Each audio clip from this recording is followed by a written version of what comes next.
Hello viewers and welcome to part 18 of the Clueless Cat Does Final Fantasy XIV story playthrough as per requested by Twitch viewers. More bad monologue dialogue incoming. Now where we left off, mourning for Moenbryda. Though we have said our farewells, the pall of sadness has diminished but little.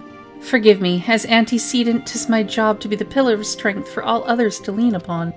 Yet I also believe the grief we feel now is precious in its own way, and not to be lightly swept aside. Do you not agree, Amber?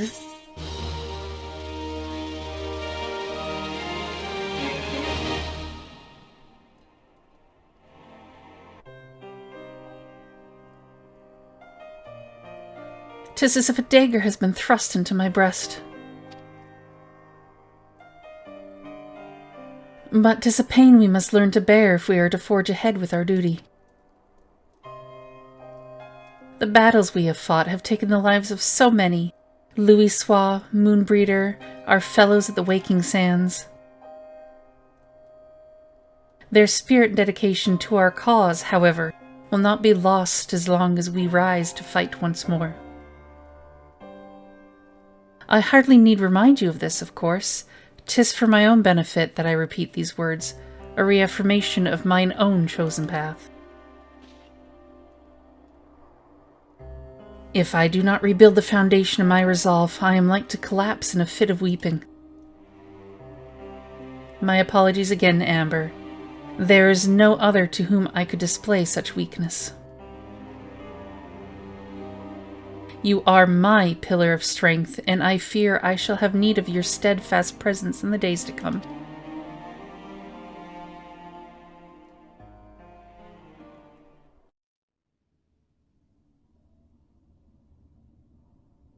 A victory won, a comrade lost.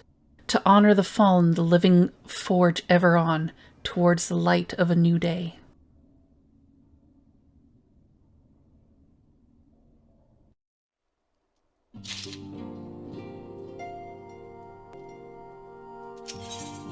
Mask of Grief. Minfilia has a request to make of you.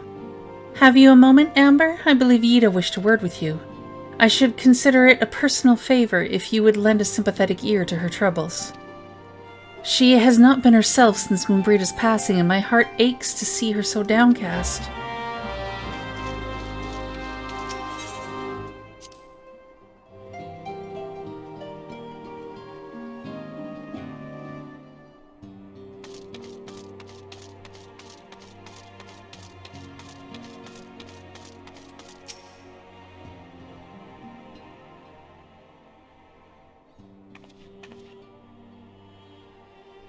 Hey, it's Amber! Great! Oh, it's no use. I'm trying to stay positive, but it's just hard, you know? The thing is, I know Moan would tell me off if she saw me moping around like this. Which is why I decided to cheer myself up by getting her a special flower. I placed an order for a moon daisy with Rowena a little while ago, and it's ready to be picked up. The trouble is, I find Rowena is a bit difficult at the best of times, and, well, this isn't one of them. I know it's silly, but I just can't face it at the moment, so I was wondering, do you think you could maybe collect it for me? I have the coin to pay for the flower right here. Okay. Thank you so much. I'll be waiting for you, and the daisy at Rathfrost.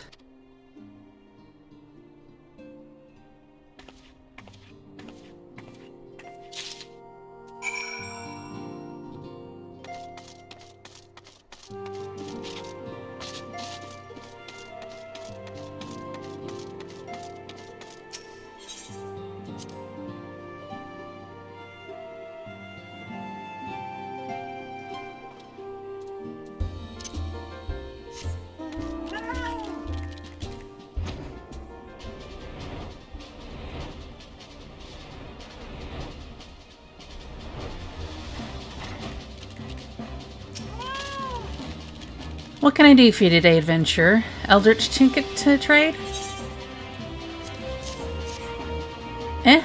They've got you running errands now? Them scions really know how to make the most of your talents, don't they? Sending the savior of Eorzea to the bleeding market. Fine, use of your time, that is. Seriously, though, you'd best learn how to say no Or else they'll have you mucking out the chocobo stables next. Anyway, what was it you were here to pick up? The moon daisy, was it? Here then, take it. And tell that Yida lass I've got a wide selection of headwear in stock if she ever decides to replace that dowdy old mask of hers. Gods knows she needs to. Okay, if they pay me enough, I'll muck out the chocobo stables, but I think I might double my rate for that.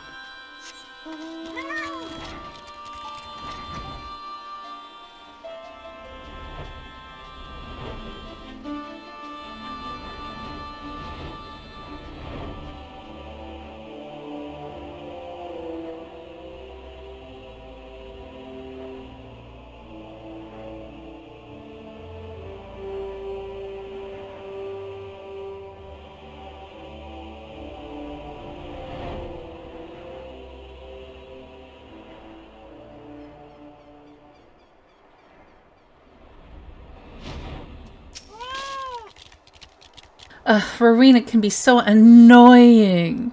She just will not take no for an answer. Every time I visit her, she insists I replace my visor with something more fashionable. And then I tell her I like it just fine the way it is, and she says it again, and then again, and then again. It drives me crazy. What I mean to say is, I really appreciate you doing this for me. So anyway, let's see it.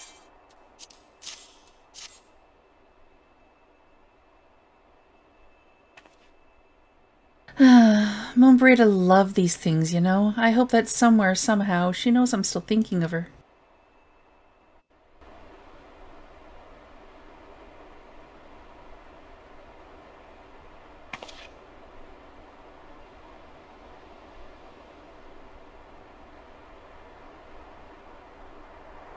I'll never forget you, Moon. None of us will.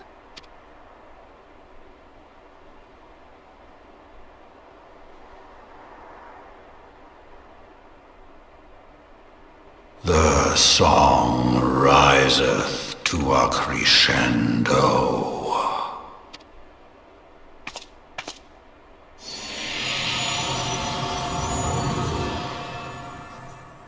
Yida, I got dragons I need to kill.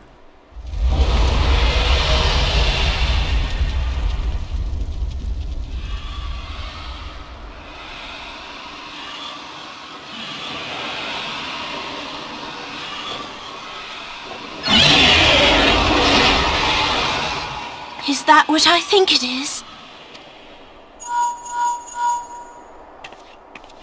Hello, can you hear me? We have received grave tidings from Ishgard. Pray return to the Rising Stones at once. Grave tidings? Nah, it's fine. It's just a horde of dragons.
My apologies for the interruption. I was deeply saddened to learn of Moenbryda's passing. Her loss will be sorely felt. Alas, recent developments in Ishgard leave us little time to mourn. The envoy from Kurthis will soon arrive, and we must hasten to hear her report. Defenders for Ishgard. Alphino awaits the arrival of the Ishgardian envoy.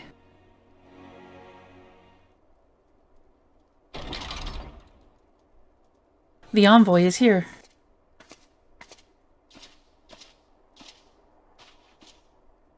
I thank you for receiving me at such short notice. Time is of the essence, so I would forgo the usual pleasantries, if I may.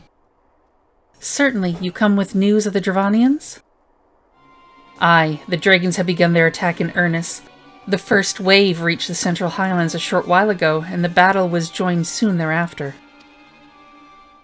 Sir Amric himself sallied forth with a contingent of temple knights and several companies of the noble house's finest. Though the beasts were ultimately forced into retreat, our victory, if such it may be called, came at the cost of many of our own. Too many. We will not withstand a second wave should the Dravanians renew their assault. You paint a grim picture, my lady. It is reinforcements you seek, then? We do. Though it pricks our pride, it is plain we cannot protect Ishgard with our ranks thus thinned by the Horde. Sir Amric would meet with you to discuss the possibility of enlisting your aid. Very well, I shall depart for Kurthis at once. I must warn you, however, that the involvement of the Crystal Braves is by no means assured. Our commitment to quelling the unrest in Ul'dah must take precedence. It is with such contingencies in mind that I must make another request. The Scions of the Seventh Dawn are known for sharing close ties with all three of the grand companies of Eorzea. Would you consent to plead our case to their leaders? Though I will gladly appeal to the grand companies on your behalf, I dare not promise a favorable reply. You need say no more. Considering our past dealings with the Eorzean Alliance, I can well imagine how our plea will be received. But the fate of Ishgard hangs in the balance. We must explore every avenue still open to us, no matter how unpromising. I see. Very well, I shall send envoys to each of the allied nations, and have them present your request directly to the heads of the grand companies. In the event that your plea does receive a favorable answer, I know that any support is certain to be conditional. Demands will be made of Ishgard. That is only to be expected. Rest assured that I speak with Sir Amric's authority in this matter, and that our actions are fully sanctioned by the Holy See. Which brings me to the final request, a personal appeal to you, Warrior of Light. The Lord Commander much desires to speak with you, regardless of your fellow's involvement. You faced Mizgar Zomer and survived. Anything you can share of your experience may yield us an advantage over our foe. Be Heidelin's chosen? Okay. Thank you. You wear the mantle of Hero well. 'Twould seem the road leads us both to Camp Dragonhead. Seek me out when you arrive, Amber.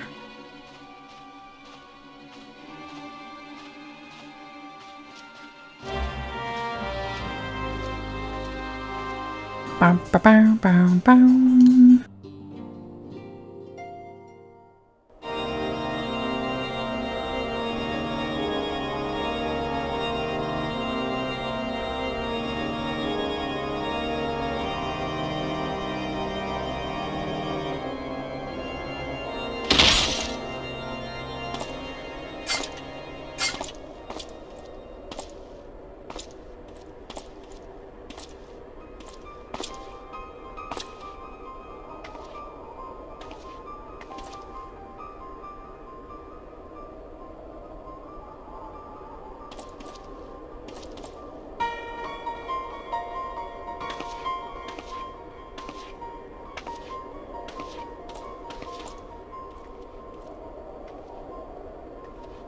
The sons must answer for their father's misdeeds. Only then will the cycle be broken.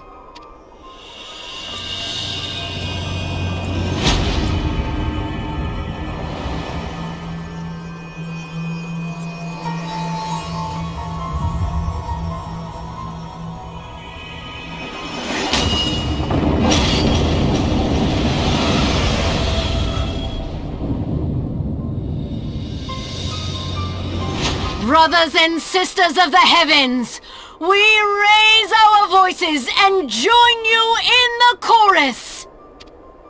The sinner's feeble magics are undone. Come, claim your retribution.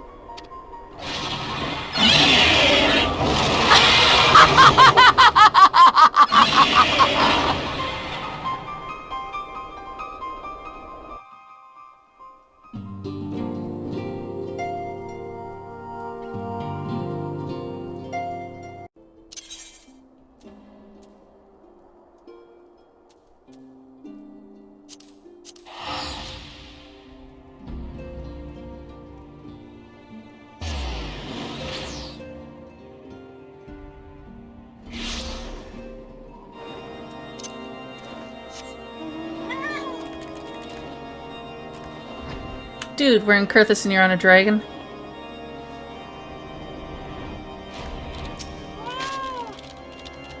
It seems I was the swifter, Amber. You too, however, have arrived with time to spare, for our host has yet to make an appearance. The murmurings about camp tell of some manner of trouble at the gates of judgment.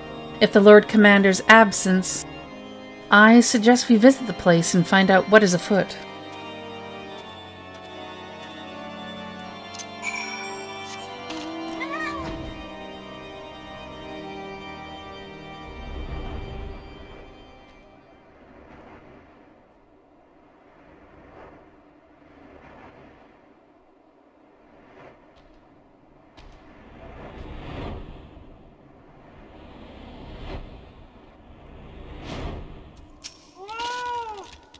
The Gates of Judgment are much more than mere doors. They are the outermost layer of Ishgard's magical wards. If our first line of defense can be so easily shattered. When I laid eyes upon Lady Iceheart, I felt the marrow freeze within my bones.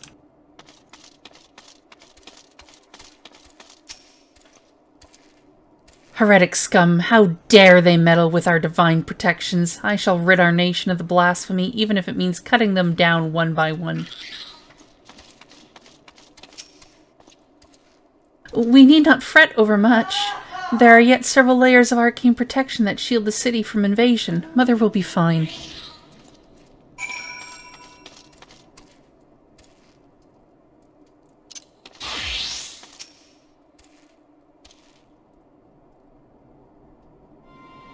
Twould seem the heretics struck the first and most telling blow against Ishgard. Scions, we expected you at Camp Dragonhead. My apologies, we chanced to hear that there had been trouble at the gates, and thought it prudent to investigate the cause. Then you have learned of the heretics' treachery. Lady Iceheart led a force of her followers against our defenders, and came close enough to dispel the first of our wards. But let us speak more of this back at the camp. Sir Amric awaits you.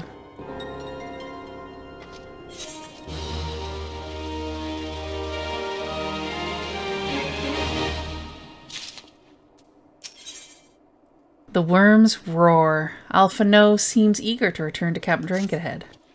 Lady Iceheart has grown bold indeed if she would risk direct action against the city. Come, let us do as we were bid and return to Camp Dragonhead. Lord Harshfall will know where Sir Amric means to receive us. Probably same place as every other time.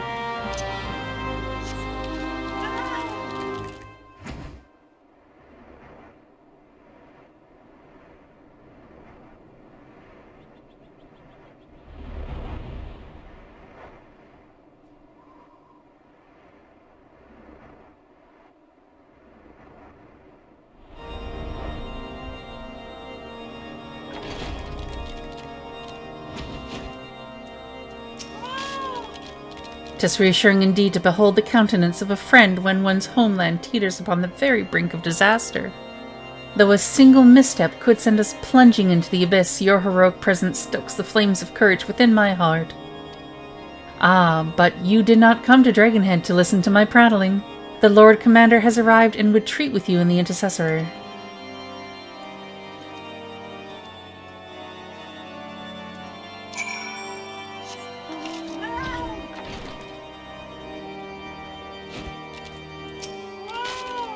Greetings, madame. Shall I show you inside? Yep.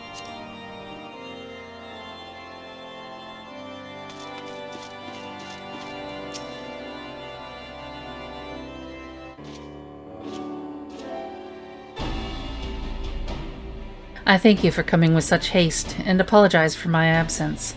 Suffice it to say, Lady Iceheart and her heretics have much to answer for. Yes, we are but recently returned from the Gates of Judgment ourselves. Given the circumstances, we quite understand if you would prefer to postpone our appointed audience.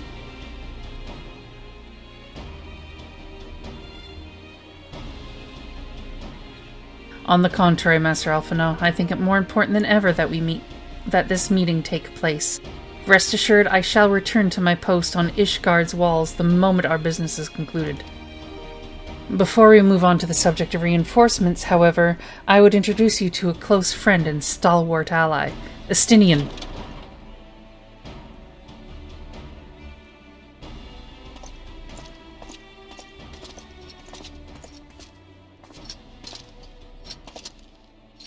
Oh my god, he has spurs.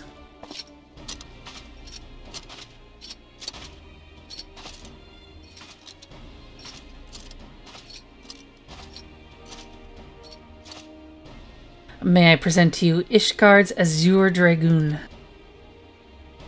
An impressive title, though I confess I know precious little of the Order of Dragoons. They are formidable warriors all, yet even among such masters the lance Estinian is without equal. He, out of all the warriors of Ishgard, was chosen to wield the power of dragons, and may thus contend with any Dravanian. You flatter me overmuch, Lord Commander.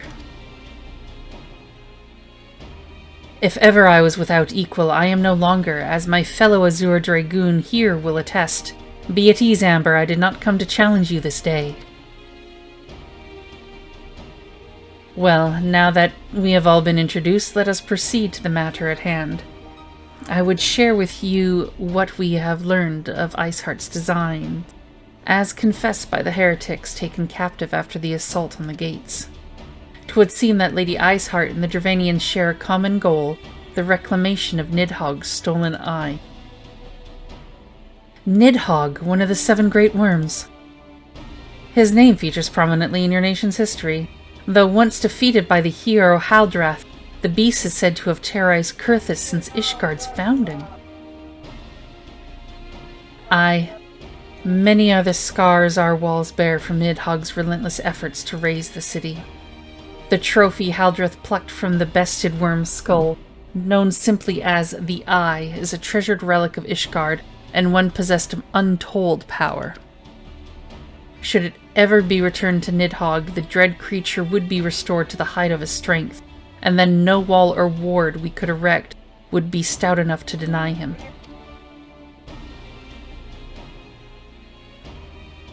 My vengeful son hath waged war against Ishgard for 1,000 years. No mortal mind could comprehend the depths of his rancor. The eye itself is secreted deep within the vault. It is kept under heavy guard, surrounded at all times by men and women who have proven their loyalty to the Holy See. But though stout walls and sharp blades may suffice to discourage the heretics, the dragons are another matter. There are individuals within the Dravanian horde whom an entire company of knights would labor to repel, to say nothing of Nidhogg himself. Nor does age rob them of this strength. Through the endless march of years the dragons endure, patient, calculated, inexorable. You must understand, these creatures do not share our perception of time. And that is especially true of the great worms. They who spend centuries in slumber only to wake and resume their campaign as if mere hours had passed. It has been 20 years since Nidhogg last darkened our skies, 20 years for him to gather his strength and for us to bolster our defenses. And now, just as he seems primed to return, the heretics strike at the gates. You believe that Lady Iceheart is in league with the creature, then? Of that we cannot be certain. Though we know the heretics covet the eye, we have been unable to determine their plans for it. Such questions aside, we must needs address the ragged hole their mistress has seen fit to rend in Ishgard's protections. 'Tis a weakness the Dravanians are not like to leave untested. So it would seem you have described your plight in admirable detail, Lord Commander, yet I cannot help but wonder at your candor. Why share such sensitive information with us? I shall speak plain. Ishgard has need of allies, and I would have you bolster our front lines in readiness for the coming battle against the dragons.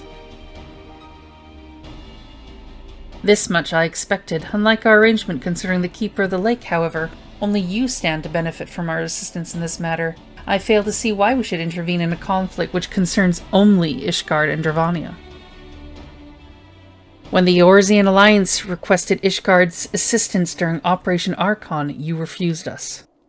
Does it not seem grossly unjust to demand that we now risk our lives in your private war? I make no attempt to defend my country's conduct. I only ask that you consider what would follow were Ishgard to fall. Having razed our city to the ground, the Horde would have little cause to linger, and most would return to their lairs in Dravania. Soon thereafter, the ruins of Kurthis would be buried in snow, and the land would become the sole province of beasts and beastmen. Until the Garleans' arrival, that is, for you may be certain that the Empire would not hesitate to claim Kurthis. They would not even have to draw steel.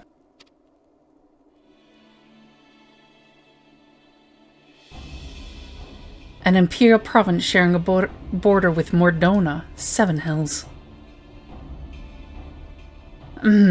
Very well. We will assist you in repelling the dragons. The roar of a great worm may have shaken the firmament, but we of Eorzea will not abandon our Ishardian brothers to face the coming horde alone.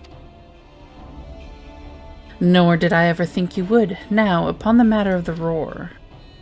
Allow me, Sir Emmerich.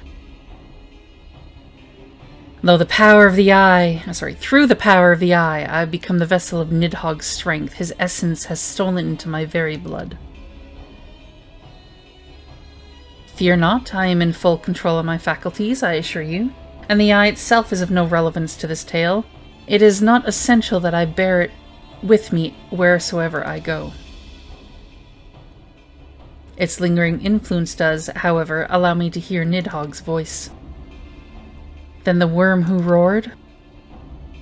Was Nidhogg, aye. It means to hurl his horde against the Danifan's collar and shatter the remaining wards that protect the city. There can be no doubt the worm has summoned his minions to war.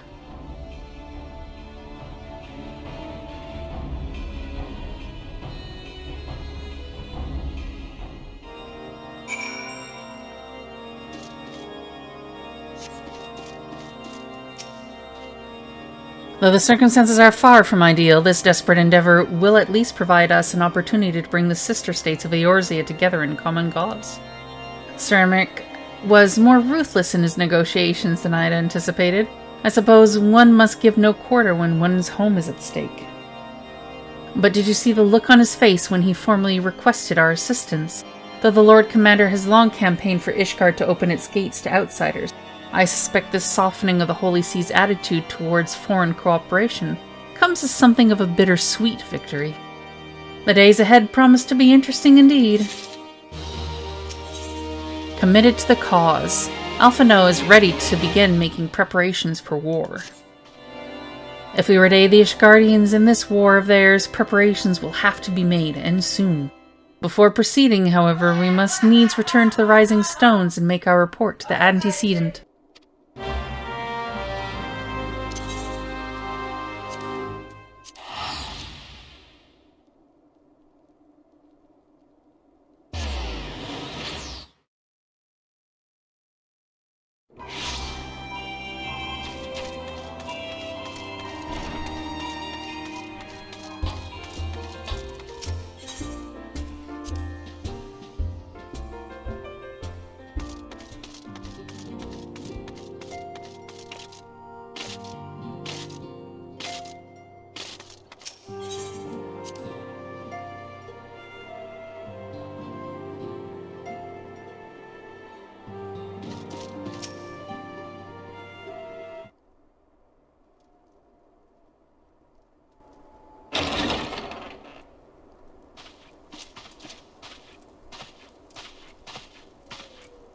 Alphinaud, it is good to see you.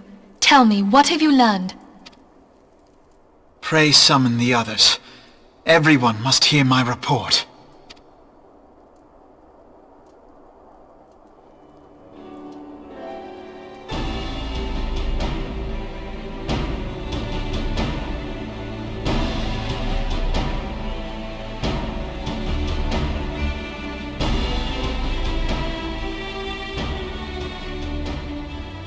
So this was all but a taste of what's to come.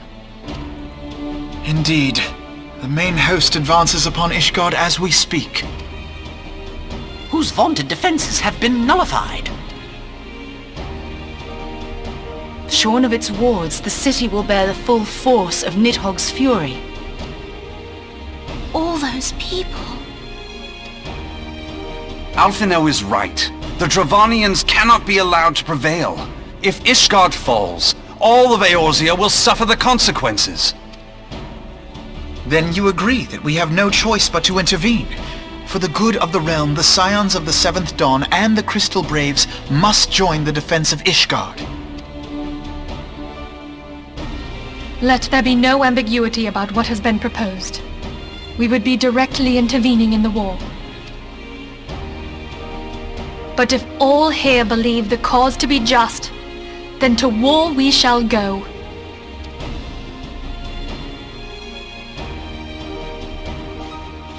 The path we now embark upon is perilous, but I pray you will walk with us to the end.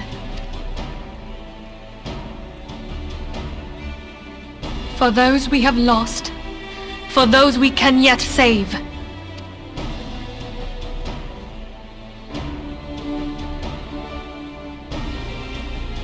Then it is settled. I shall inform the Council of our intentions, and request that they contribute their own forces to the defense of Ishgard.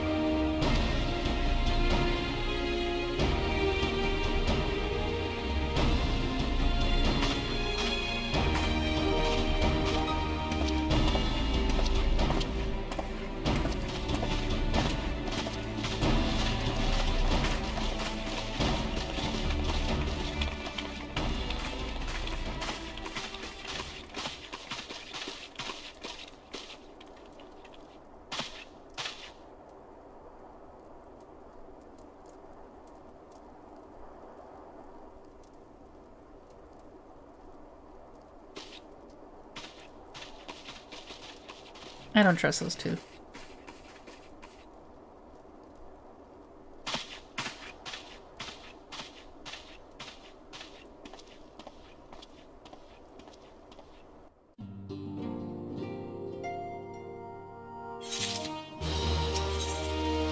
Volunteer Dragon Slayers. Menphili would have you assist with the preparations being made for the defense of Ishgard. I bid the Archons travel to their assigned nations. Should the members of the Alliance agree to pledge Grand Company soldiers to Ishgard's cause, our comrades will be on hand to act as intermediaries during the duration of the conflict. The small matter of persuading the Alliance leaders to grant such support I leave to Alphino. For you, my friend, a different task awaits. I would have you reach out to your fellow adventurers and gather what allies you may for the coming siege. I would also have you consider the matter of your own security. Revenant's Toll is but a short flight from the snowfields of Kurthus. It is not unimaginable that the fighting may spill across the border. Pray, brief Slaftborn on the brewing conflict and discuss potential contingencies. The frontier settlers must be prepared for aught that might wing its way over our walls. I only hope that such precautions prove unnecessary. Before you leave, might I suggest that you have Tataru accompany you? She has a talent for administration and a firm grasp of the practical challenges we may encounter. Okay.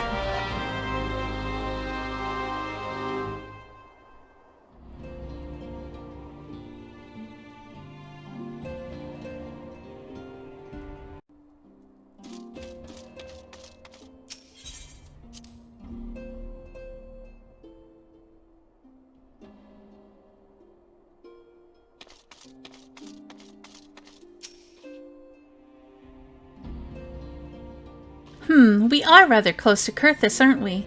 We best see to our own defenses and take stock of our supplies. Oh, and we'll also need to have beds and bandages laid out just in case. A good receptionist is ready for any eventuality. Let's go, Amber. I have 101 things to discuss with Slaftborn.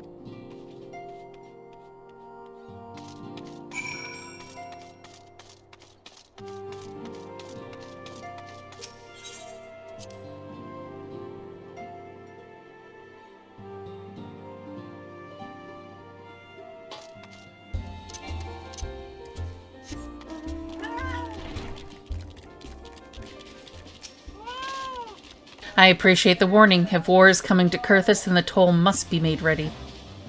I'll increase the number of patrols and lookouts immediately. I'll also see about finding room for an infirmary as well as temporary housing for victims of the conflict. Ishgard has done well by us in the past, and I would return the favor. But as for rounding up volunteers for the fighting itself, I'm afraid I must disappoint you. I will not send my fellow guild members to die on Ishgardian soil, and I am certain headquarters will say the same. There will be no official Adventurers Guild presence at this siege. That said, each adventurer is, of course, free to do as he or she will. I shall have a word with some of my more capable colleagues on your behalf, and you might try your luck here in Revenant's Toll. I dare say there are a few stout souls about town who will answer your call to arms. Let's get started, shall we? We have a town to rouse.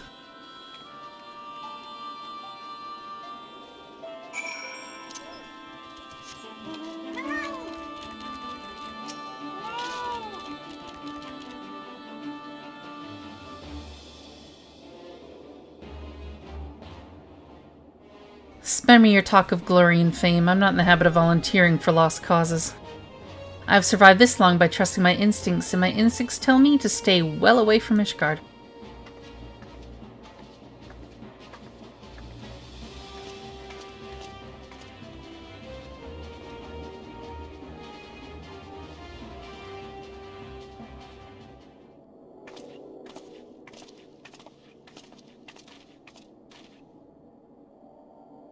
Ishgard sounds like she's in a right mess, but that ain't what I wanted to talk to you about. I needed to cast your mind back to that scuffle with the Empire out by the processing plant. A lad from Lil Almigo by the name of Wilred was there with the Fourth that day, and I want to know if you've seen him since. Have you? Nope. God's damn it, I feared as much. No one's bloody seen him. It's like the ground opened up and swallowed 'em all. But that ain't all. Around the time Wilred stopped turning up for duty, them black market weapons went missing from our vault in Ul'dah. So now, of course, half the brave suspect the lad of making off with the goods.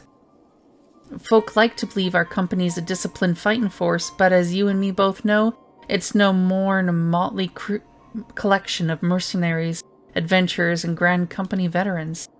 The only thing that binds us together is some vague oath about fighting for the freedom of all, that and the steady pay. Now, compared to most others in this crew, Wilred's a fresh-faced novice, a bleeding whelp amongst wolves. But the boy's got passion. When he talked about being a guardian of Eorzea, he bloody well meant it. A lad like him wouldn't rob us blind and bugger off like that. He ain't the type. And then, and this is just between you and me, mind, there's a fact that the lad wanted to tell me about something odd he'd noticed in the ledgers. Something about the Braves numbers not adding up. Aye, there's a villain at the end of this trail I've stumbled on, and I'll bet me good eye it ain't young Wilred. Any road, you've got a war to rage, so I'll let you get on it. I just thought someone should know. I'll be seeing you, Amber.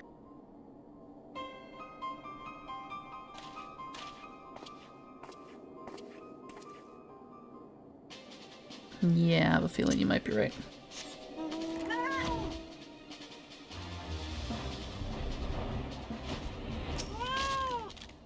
So Ishgardian seeks sellswords to bolster its ranks, eh? Though I'm not sure I like the sound of the siege, those nobles will surely be generous with their rewards. But I have pledged myself to guard Revenant's Toll. Modest work though it is, I am loath to break the terms of my contract. What to do, what to do...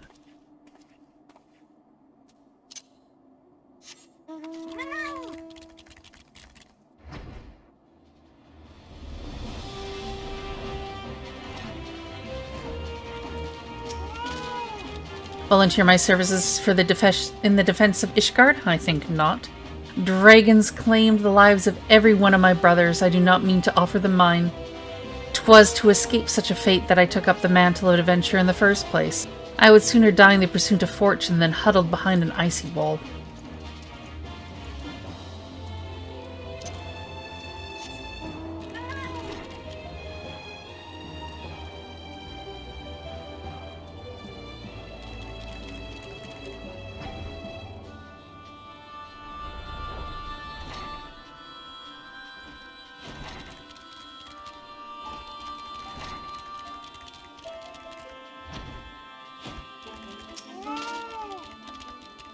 So my blade to these Guardians? Well, them dragons are a fearsome lot, but I'd slay me fair share if the coin was good. I've worked for one of them knights before, you know. Watched me like a bloody hawk, ye did. I'd put up with worse than that for a heavy purse.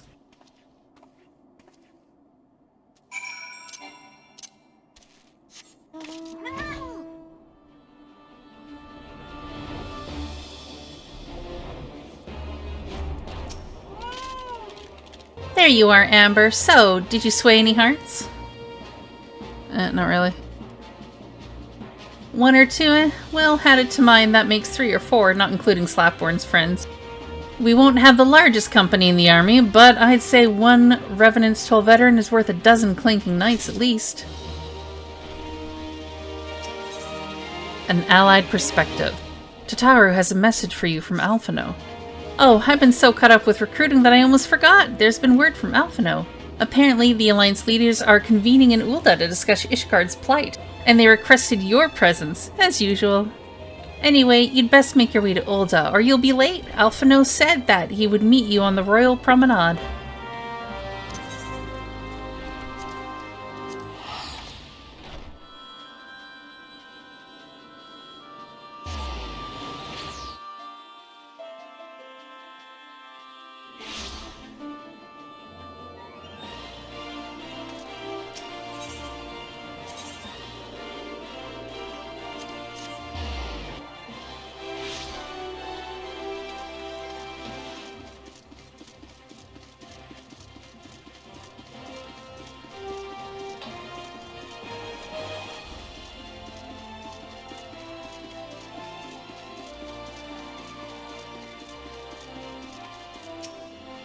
My apologies for calling you away from your tasks. I had hoped to proceed with these negotiations 1 leader at a time, but it seems my urgent requests for an audience have prompted a gathering in the council.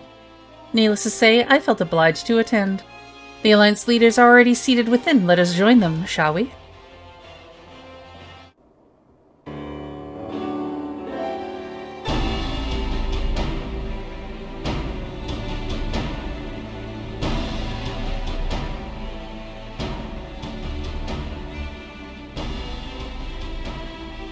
We are well aware of Ishgard's dilemma, and we agree with your assessment.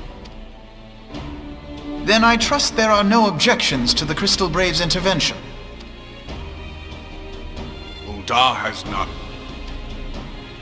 Gridania does not object. The Crystal Braves are yours to command, Alphino. Do what you will. We shall pray for your success. It was my hope that you would offer more substantial aid than prayer. I know it is within your means. Do not presume that you have knowledge of our every concern. The Garleans and the Beast Tribes are but 2 of many. We are not in a position to contribute greatly to the defense of Ishgard, not when our own homes are still under siege.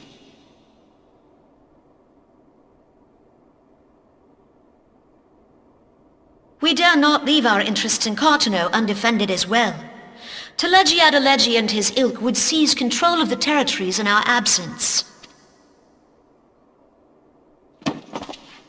The enemy is at their gates, and you would cower behind yours? No one is cowering, boy. We will offer what support we can. Aye, support. A handful of men and no more. Would that we could commit more than a token force to this cause. Yet there are others to whom you might turn. The free companies ever want for work. Ah, yes. The free companies. They're not like to turn you down. I beg your pardon?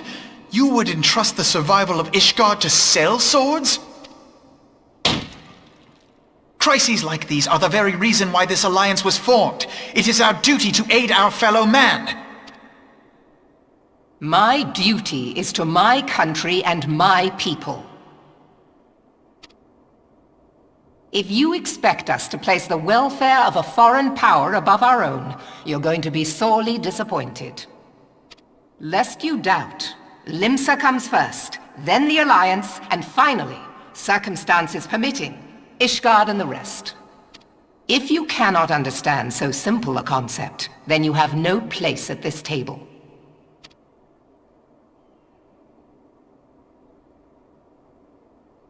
Forgive me, Admiral. I was careless in my choice of words. You're also a kid. I suggest you assemble a party of elite adventurers, assuming you haven't already. Your fellows served us well during Operation Archon. I dare say they will do so again.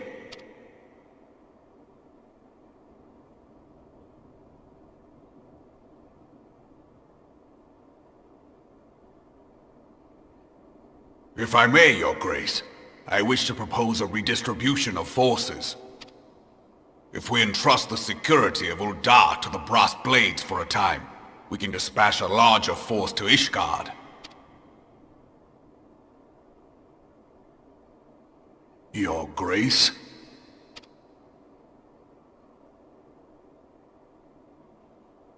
Yes. Yes, of course. Do what you will.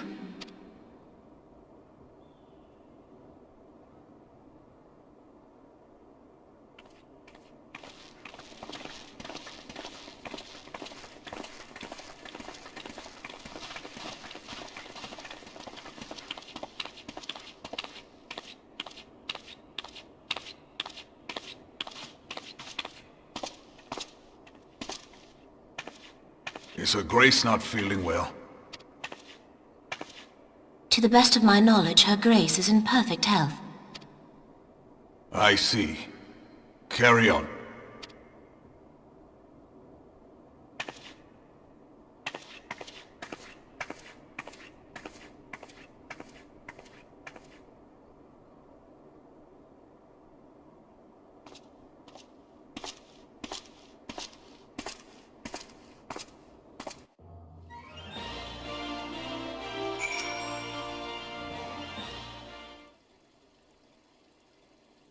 Once again, I owe an apology. It seems you have been conscripted into leading a contingent of adventurers on yet another unestimable danger.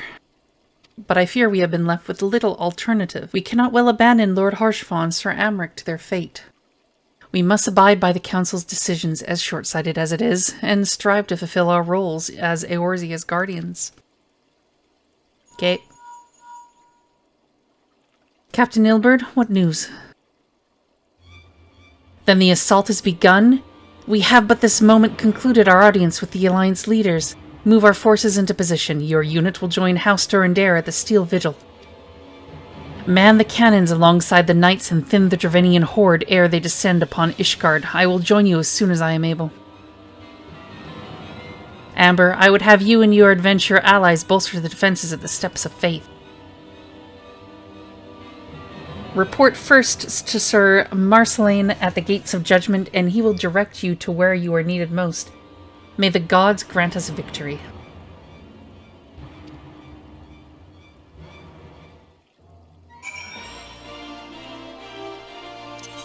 Well, you see, I would get my allies together, but you guys made it a solo duty and made it so that, you know, we don't get access to the Dragon Killer cannons anymore, so... that won't be happening.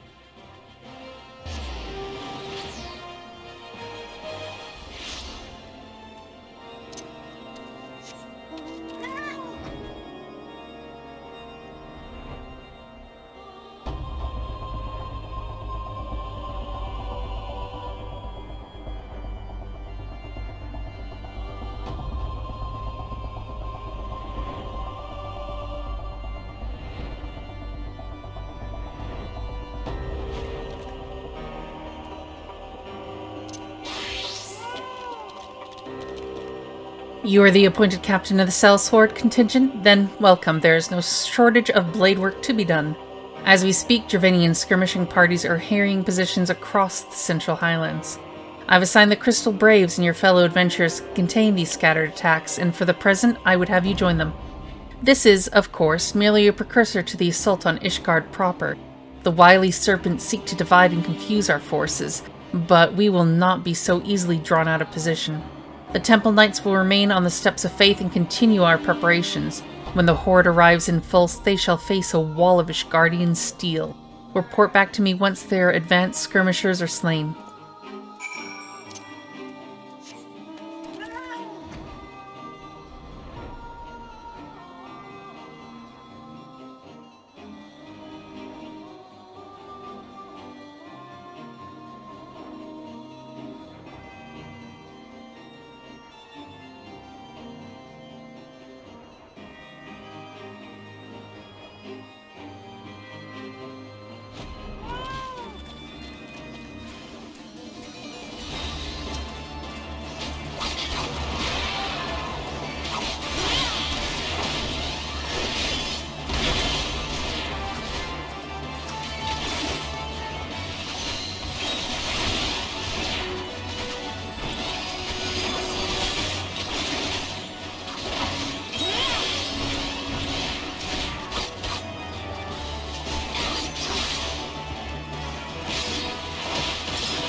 Dun dun dun dun dun dun.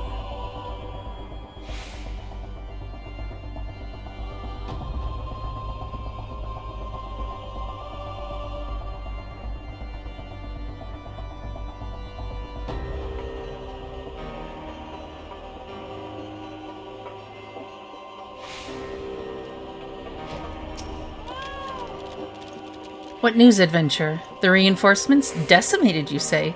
Dravanian devils, damn their scaly hides. Hold fast to your grief and fury, my lady. We will avenge the deaths of your fellows in the battle to come. The Steps of Faith. Sir Marceline wishes to prepare you for the siege of Ishgard.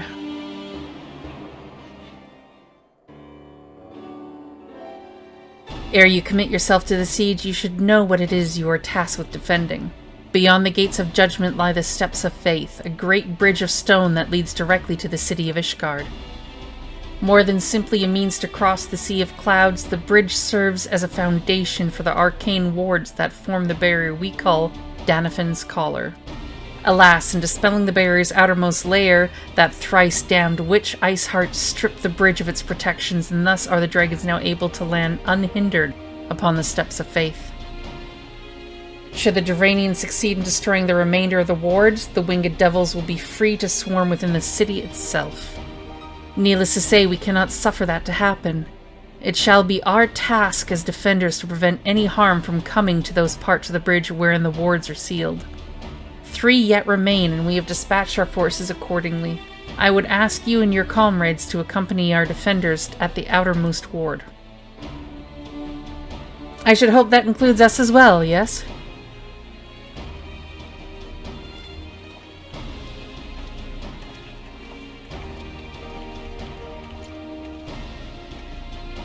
The Scions of the Seventh Dawn? We cannot well stand idly by while the Horde threatens the good people of Ishgard. Indeed, to do otherwise would go against all that Master Louiswa has taught us. As for where we may be of most assistance, I think it prudent we divide into 2 groups. Yida and I will join the rear guard. Right, if the dragon should reach us, we'll be sure to give him what for. Thank you, all of you. Pray speak with me again when your preparations are complete, and together we shall stand against the Horde.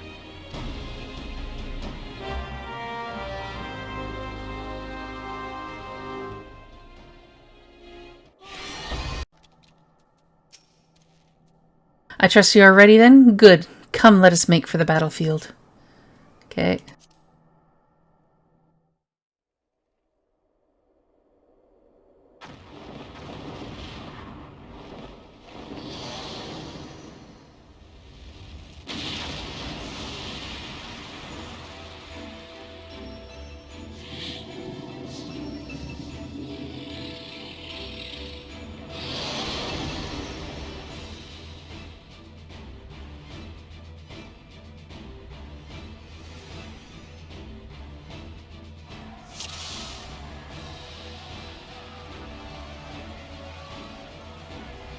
We claim victory this day, or Ishgard falls.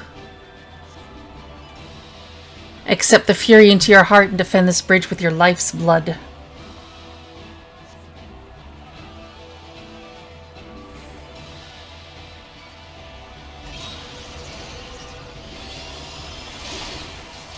So for this encounter, it's a lot of tank and spank. You want to, every time you have ads, pick them up. Pick as many up as you are willing to off of your allies and kill them all down. When you're done most of it, a big one will spawn, you kill it, and then you just continue on with how they're guiding you. When your chat box says Vishap makes ready to breathe the fire, get away from the middle, go to the very sides. Keep out for other random AoEs. After a while of doing that, Vishap will land near you and you'll be able to attack him directly.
Everyone, fall back now! After he stuns you and you gain access to your character, run out of the orange as quickly as you can. You can do regular running or sprint if you are paranoid like me.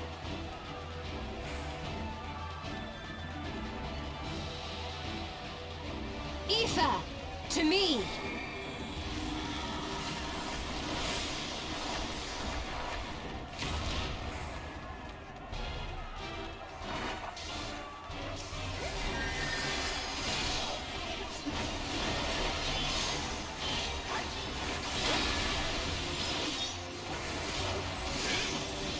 He will do targeted AoEs on everyone at one point, so spread out.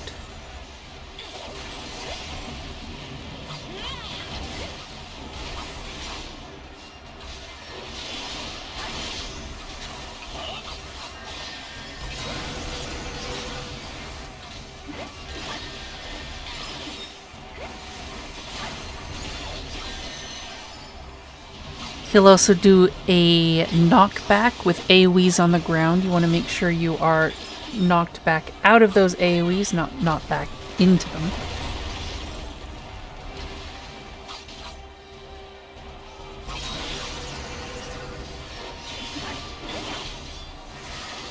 Shortly after that, he'll breathe fire right down the middle again. This time you can see because he lowers his head. And then he breaks the ward, becomes untargetable, flies up, and the whole thing repeats itself for the remainder wards.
When you kill the big guy for the second gate, the dragon will land. It's going to be a knockback. Do not stand in the center.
For the final stretch, they're going to add an AoE under them and do pie AoE. Just pay attention to the order of the pie and step into the first pie to avoid the other two, and then back out of the middle because it's going to breathe fire. This is where the crunch time happens. All of your offensive abilities, if you have not already popped them, start popping them now, because you are now on a timer to do as much DPS as possible.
The dragons! They are withdrawing! Victory is ours!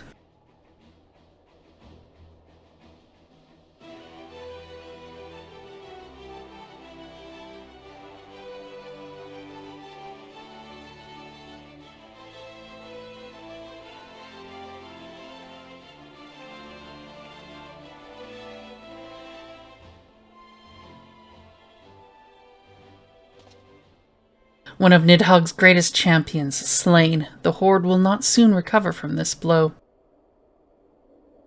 But what of you, Nidhogg? Why did you not join your minions and make of this battle a slaughter? Have you grown so fond of the stench of your lair? Mayhap you prefer to have your allies fight your battles for you. You have a girl to do your bidding now, do you not? No matter. I shall slay Iceheart and all the rest. But I yearn to spill the blood of a great worm, Nidhogg, and only your death will sate my lance.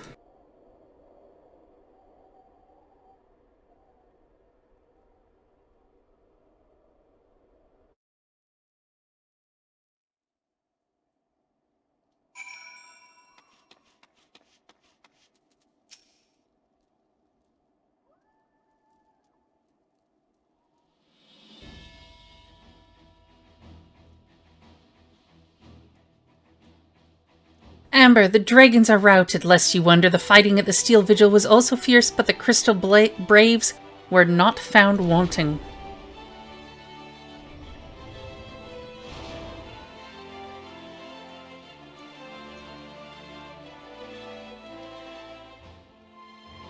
Commander Levier, Amber, true to your word, you arrived to aid us in our hour of need. On behalf of the Holy See and the people of Ishgard, I offer you my humble thanks. Though I would stay and lavish you with well-deserved praise, I fear I must away to oversee the aftermath of the siege. Not all the dragons are fled, and there are yet wounded to be carried from the field. Pray, let us meet anon, that I might express my thanks with a proper courtesy.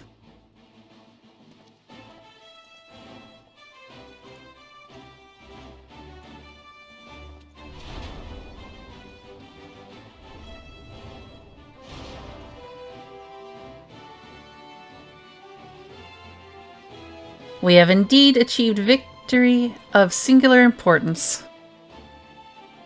With the Dravanian horde thus weakened and scattered, the threat to Ishgard has been greatly diminished.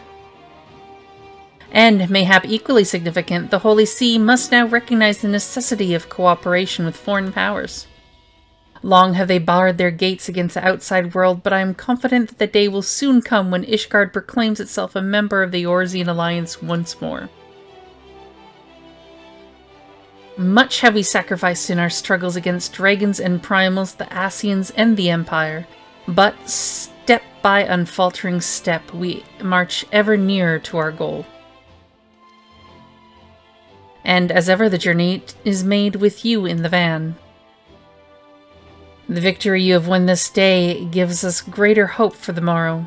'Tis a hope that shall sustain us in the days to come, and bear us past the many evils that yet seek to hinder our progress. Yes, we have done well, my friend, and I, for one, would take a moment to savor the enormity of our achievement. Okay. The demands of duty, however, allow me little time for levity. I must accompany Captain Ilberd back to Ul'dah and reassign those braves whose squad suffered heavy losses. You, my friend, have earned a rest at the Rising Stones. Pray return to Revenant's Toll and share your tale with Minfilia in person.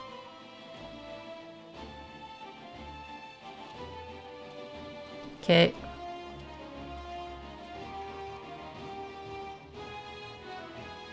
We will see to informing the other nations of what took place here. Do be sure to give our regards to Minfilia. Okay.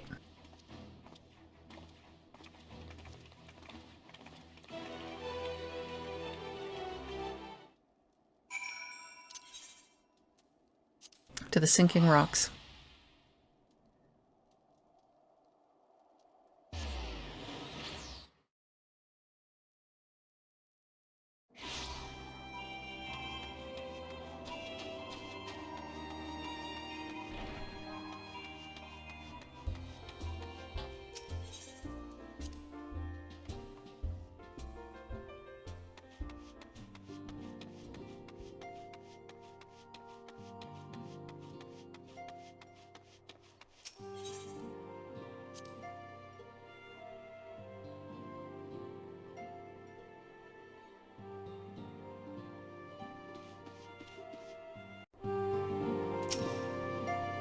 Amber, welcome back.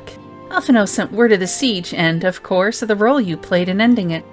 Your deeds never cease to amaze me, Amber. Thank you.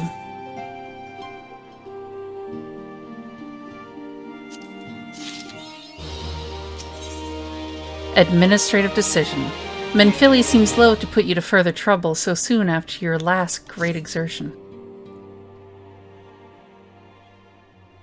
You must be weary, Amber, and now may very well be your only chance to antecedent.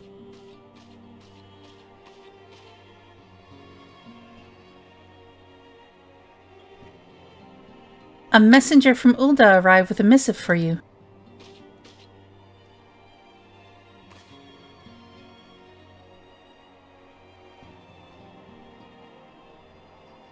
The royal seal. Curious indeed. Ah, an invitation. On behalf of the Council of the Eorzean Alliance, Her Royal Majesty Nanama Ul Namo invites the Scions of the Seventh Dawn to attend a feast at the Royal Palace of Ul'dah in honor of Ishgard's recent victory.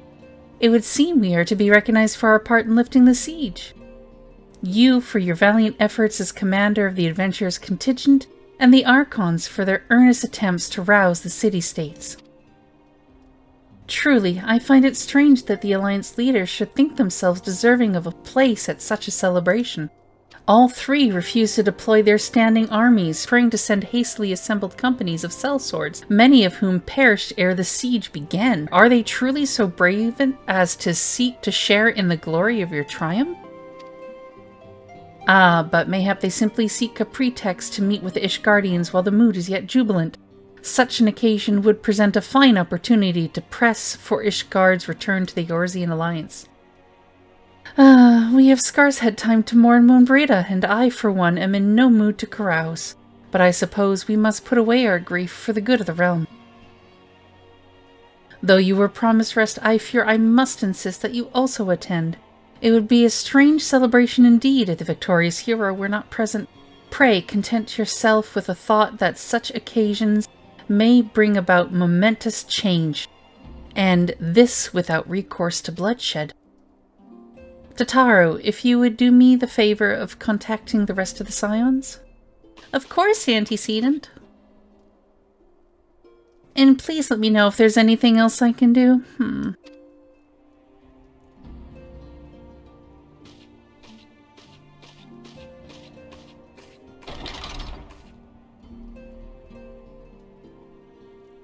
Curious. I have never known Tataru to cite such requests. Could aught be amiss? Don't tell me to go talk to her.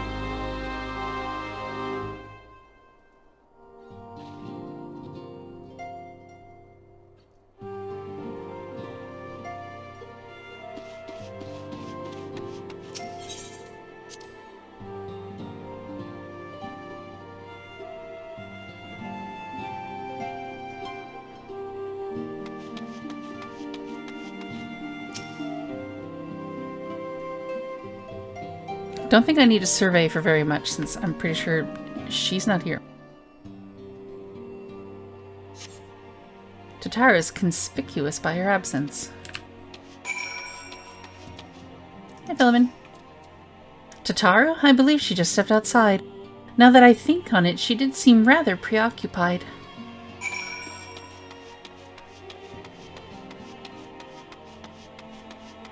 Hey, short thing in pink.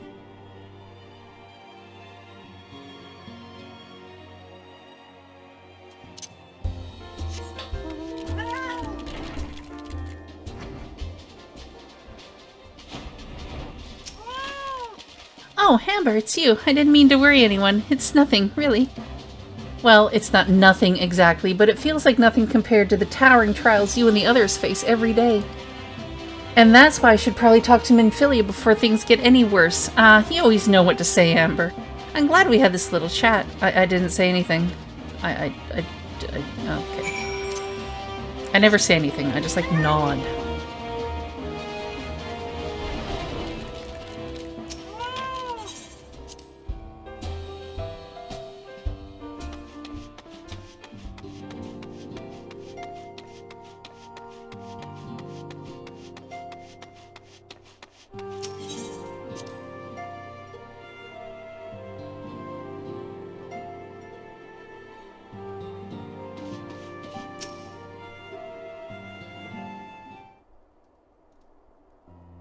Yes, Tataru, you have my undivided attention.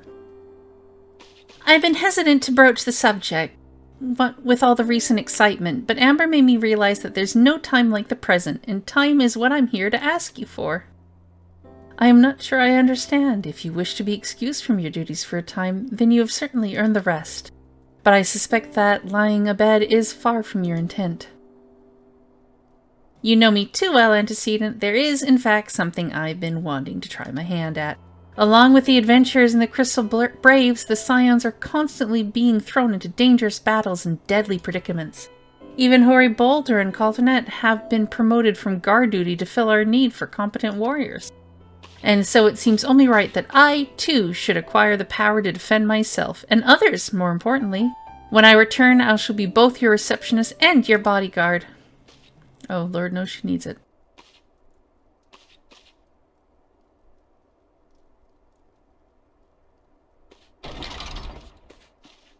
Whoa, hey.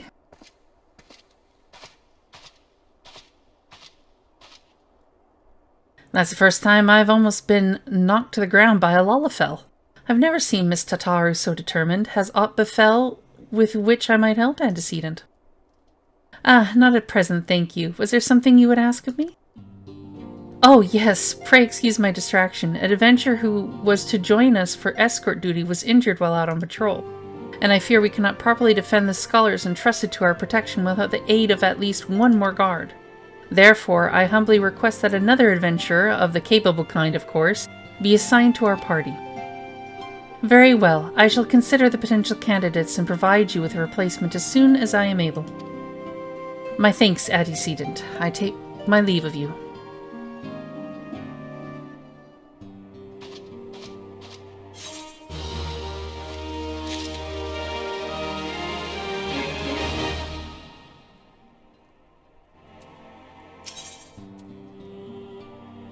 An unexpected ambition. Minfili is at a loss for words.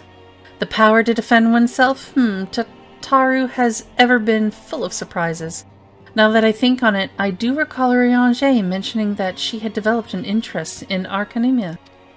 Mayhap she hopes to gain admittance to the Arcanist Guild in Limsa? Yes, that will be the way of it. Would you be so kind as to journey to the guild and see that all is well? It is doubtless unwarranted, but but surely I am not alone in my concern for her safety?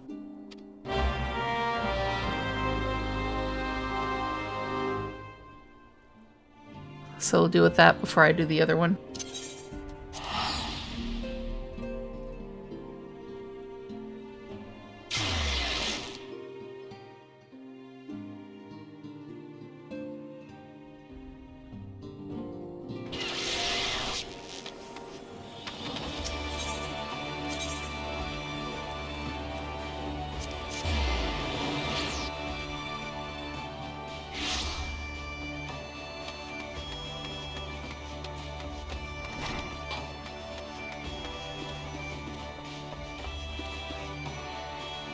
Down below? Yeah, probably down below.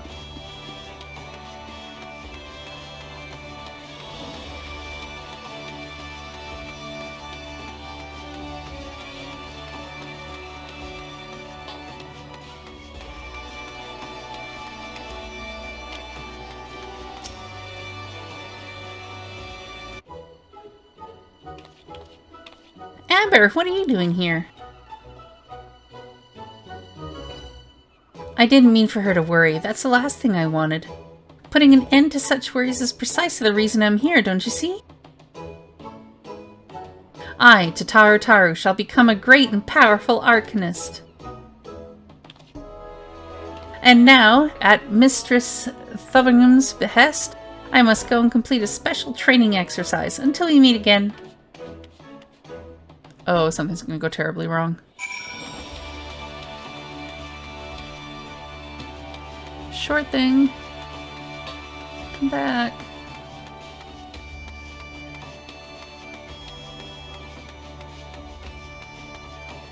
And yum, coffee.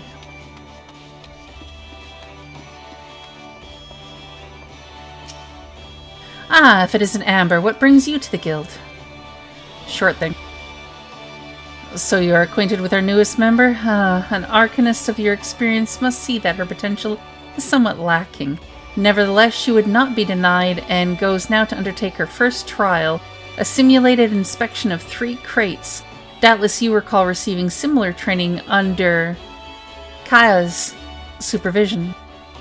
A thought occurs to me. Why not oversee Tataru's training yourself? Given your relationship with the girl and your familiarity with the task, I think you the ideal choice. You need only head to the cliffs south of the Zephyr Gates, as before, and observe at a distance. This is gonna go bad.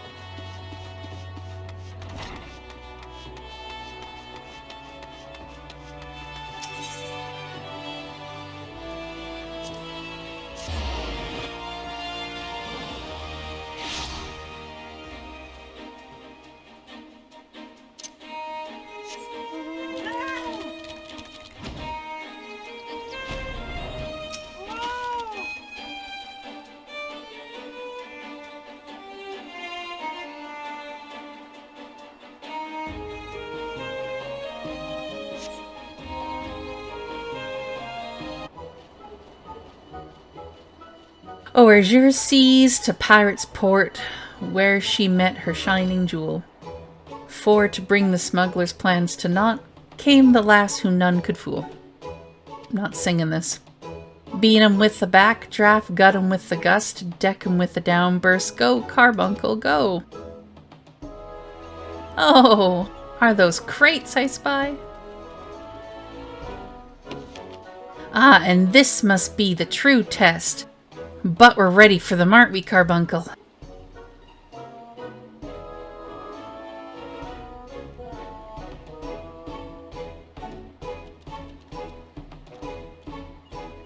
Carbuncle?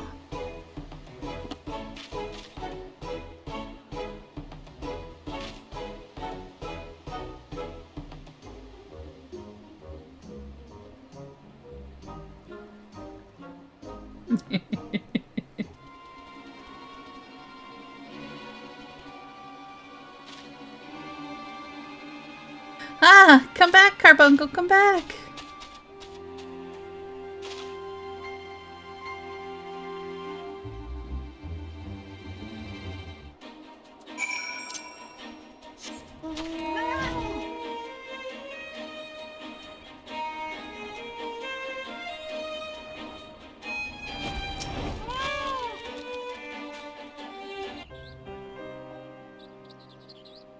I should have known you'd come, Amber. You needn't say a word. Your face says it all. I know you bore witness to my shame. Betrayed by my own carbuncle and left at the mercy of wild beasts. They were rats, Tataru.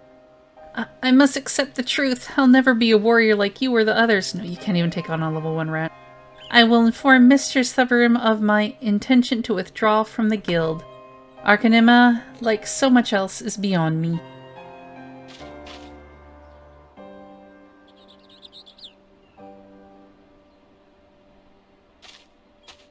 But the fact that your carbuncle, like, went away from where you were,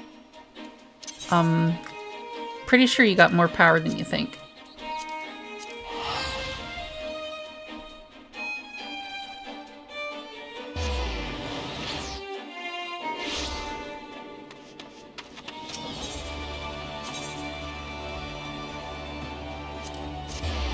Note to any and all watching, Lalafels want to take over the world. The only one that doesn't is Nanamo and Pippin.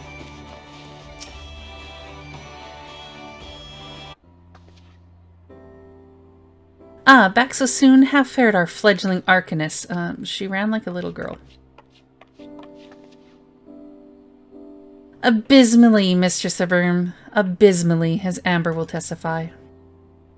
I was wrong to become an Arcanist, wrong as usual. I am completely and utterly unqualified, and I sincerely apologize for wasting your time. Tataru, if that were true, I would not have permitted you to join in the first place. We must all come to accept our limitations, lest our ambitions lead us astray. However, we must not lose sight of our strengths in the process. For example, your exceptional skill with numbers helped you to gain a solid grasp of the fundamentals of Arcanima. Were it not so, you would have struggled even to summon Carbuncle to your side. In my opinion, the Scions are truly fortunate to have such a capable and good-natured receptionist in their service. Would you not agree? Okay. You are too kind, Mr. Severim. Though I could not overcome this challenge, I shall take your words to heart and try not to be discouraged.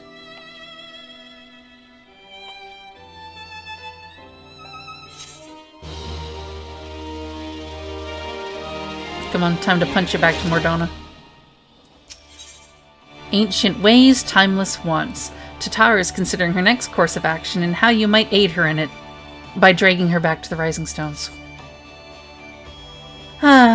As fetching as these garments are, I fear I shall never don them again. But I can't go back to the Rising Stones without something to show for my time away. Wait, I know what I can do. That is, if you don't mind accompanying me for a little longer. Wonderful, then to Costa del Sol we will go. It's a bit of a gamble, but I'm confident it'll pay off.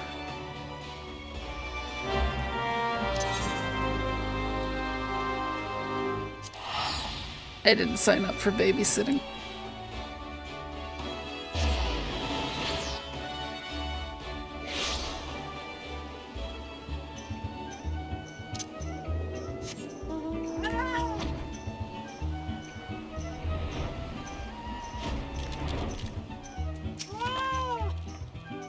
Yes, this is it. This is where the man at the drowning wench told me to look.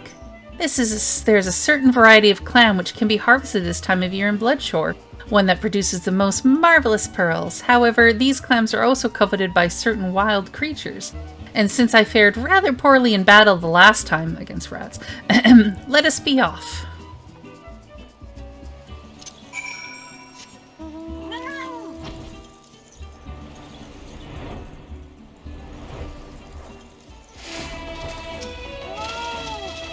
What fortune! I've already found one. Would you be so kind as to keep watch while I work? This should only take a moment.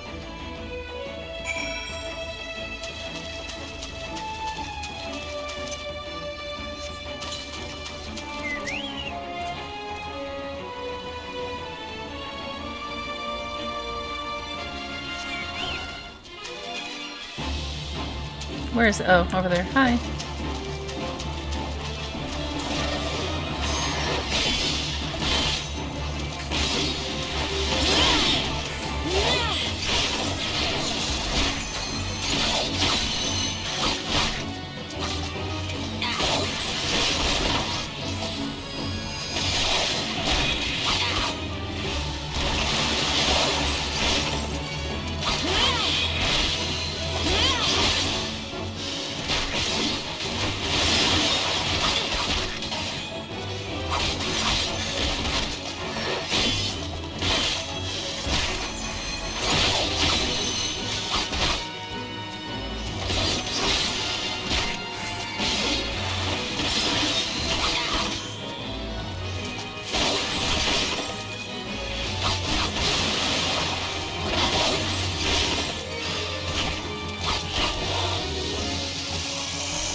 Well fought, Amber, well fought. I knew I was right to ask you to come.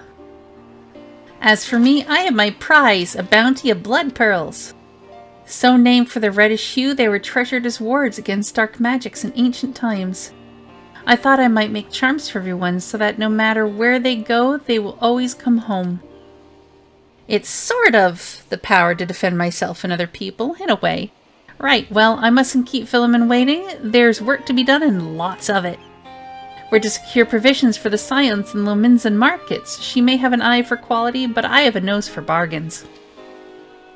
Will you be heading back to the Rising Stones? If so, pray convey my apologies to the antecedent and tell her that she needn't worry about me. Okay. Farewell, Amber, and thank you for everything.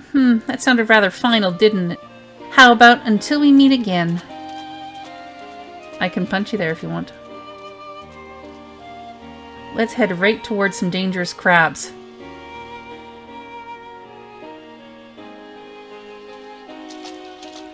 Have fun there.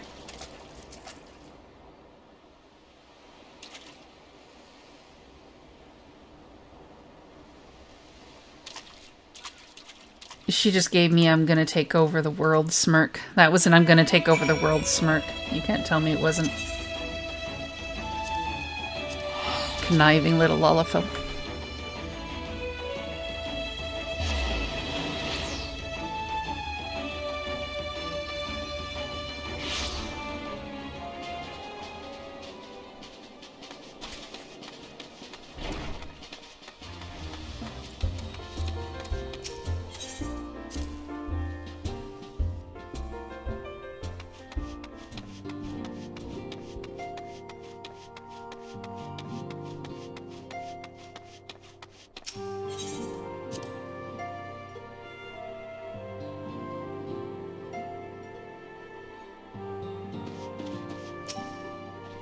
Welcome home, Amber. I gather you found Tataru and Limsa Lominsa? Yeah, she sucks at stuff. I helped her out. My, it sounded as though she had quite an adventure, and while it did not end as she had hoped, I suspect that it will prove to be a valuable experience. I dare say she could have managed without our intervention. Even so, I appreciate you indulging my request. Where we are needed. Menphili is eyeing you with a mixture of regret and desperation. It's usually how I look at food.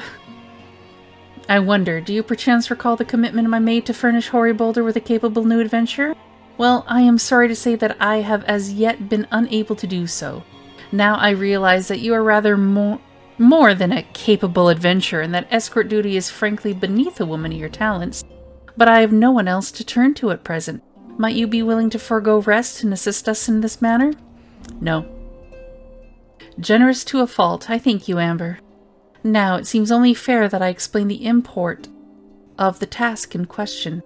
For some time, our order has employed a handful of scholars to travel around Eorzea, taking etheric readings that we might better understand the impact of primal summonings.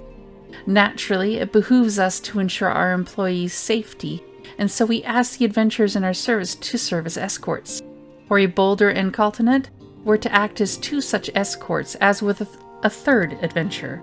Alas, due to injury, said adventurer is not presently fit for duty. hence my need to impose upon your goodwill. Okay. You are truly a pillar of strength, Amber. Hoary Boulder will share with you the details of the task.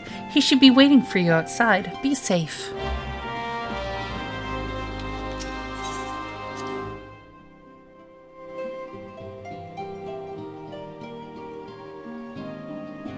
You know I'm gonna carry him, right?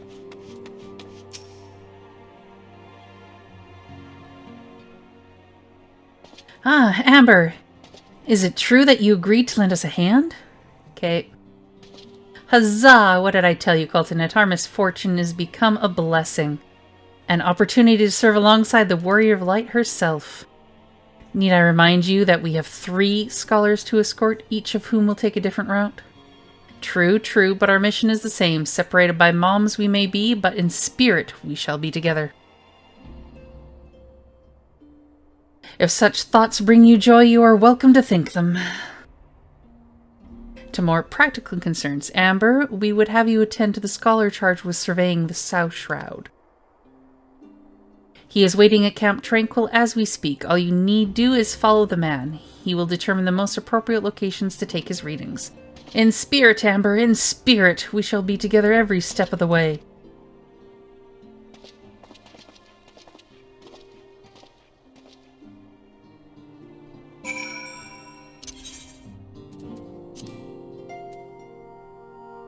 I'm gonna just go this way.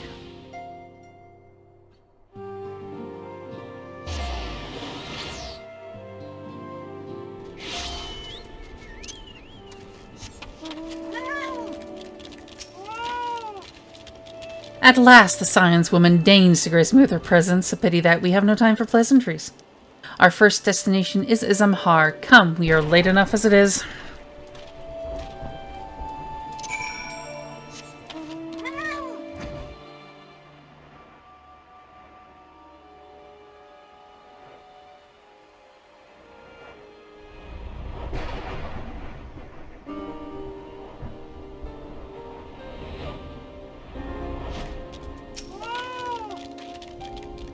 Yes, this location should suffice. Once I finish calibrating my instruments, I will require but a moment to take the necessary measurements.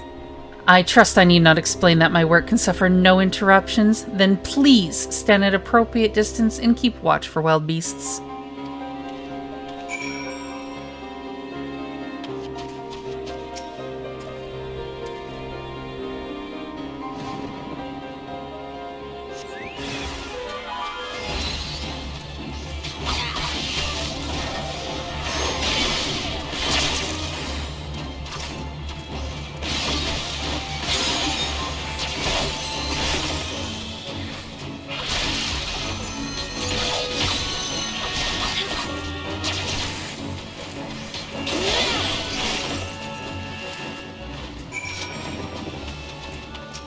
That it? I see, we have both completed our respective tasks, a satisfactory outcome. Though, if I could make one suggestion, you might try to dispatch your foes more quietly in future. I do not like to pick fault, but I really must be allowed to concentrate. Now then, Snake Malt awaits, shall we? Can I push him into the hole?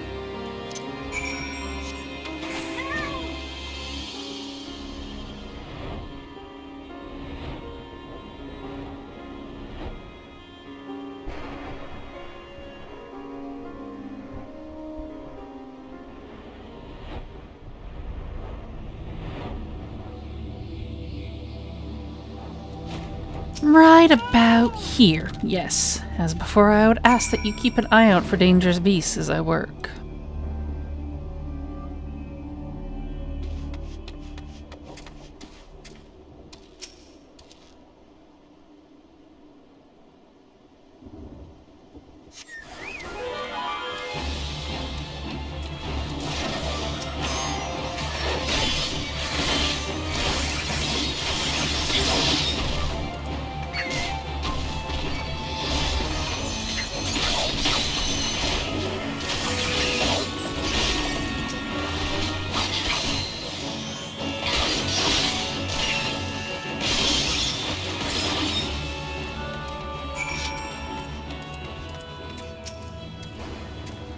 Fascinating. These readings are not at all what I expected.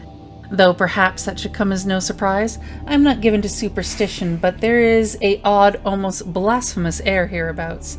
Let us quit this place and return to Roots Lake. We have one more site to survey.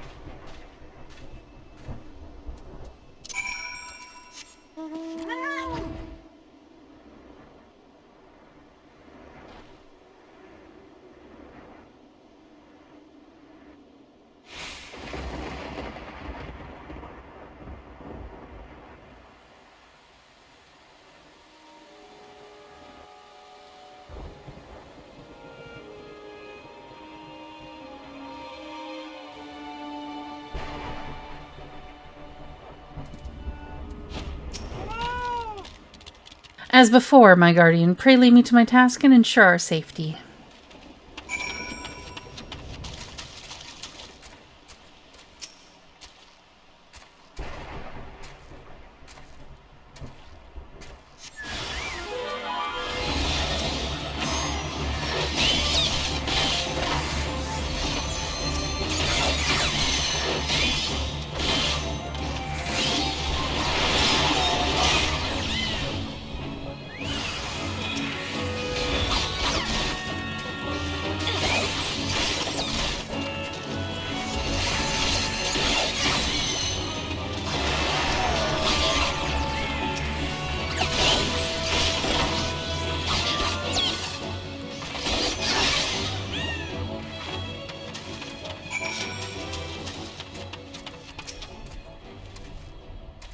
This data should prove invaluable too. Sniff, sniff. Ye gods, what is that stench? Did you slaughter a creep of adamantois while my back was turned? Quick now, to Count Tranquil. I will not have my clothing reeking of blood and offal. Can I trip him? In some chocobo dung? Hey Yamato, you need to go poop. Got a target for you.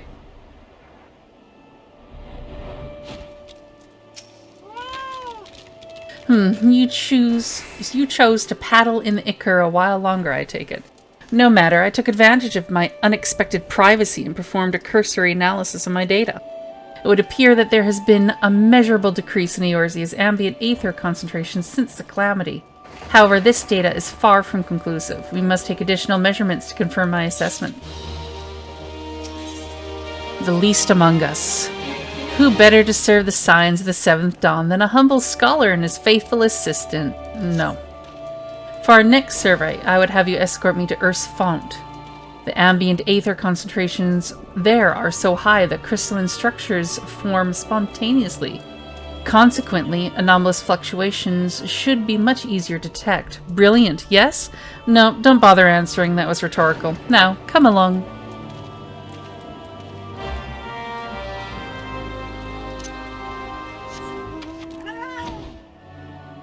I hate this guy, I hate this guy, I hate this guy, I hate this guy.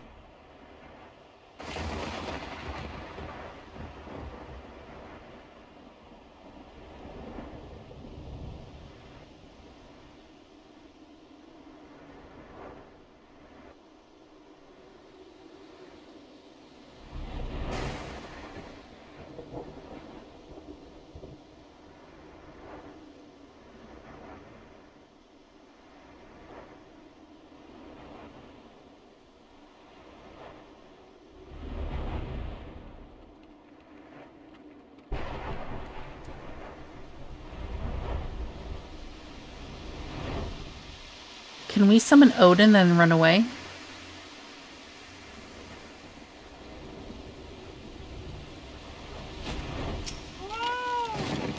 You should be more than familiar with the procedure by now. Pray, find a suitable position from which to keep watch while I take measurements.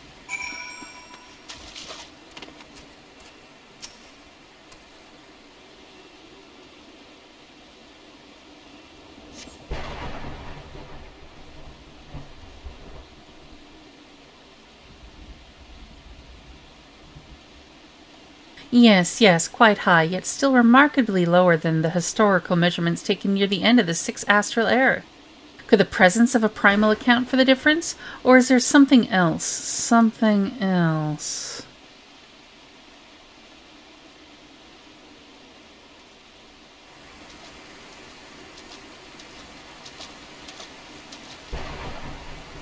something else. Scion, come here. I need you.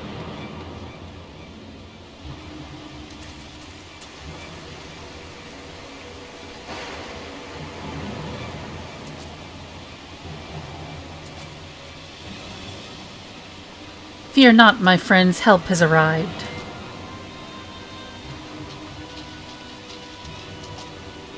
There you are, Amber. Hori and I were worried when you and your charge failed to return at the appointed hour.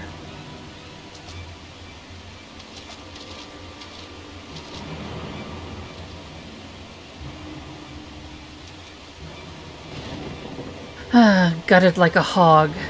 But not by one, no. These wounds were made with a blade. Doesn't look like he put up much of a fight either.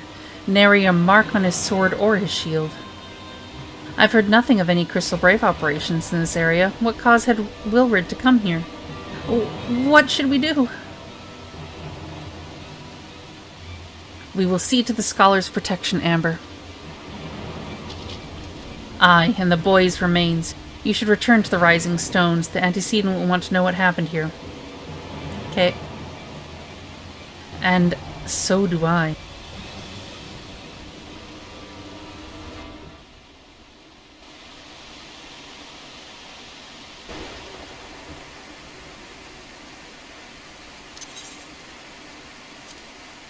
To the floating pebbles.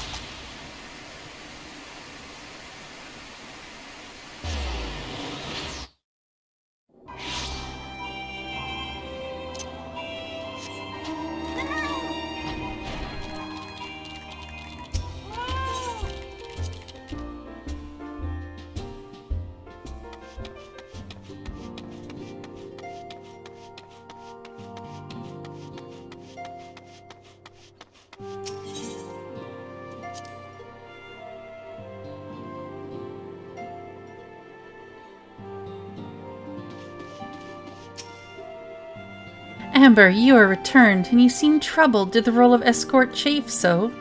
Found a dead body. Wilrid dead? Mayhap murdered? By the 12, how can that be? I will send word to Alphino at once. He will want to conduct a full investigation and send word to Wilrid's family. Gods, he was just a boy. Who would do this, and why?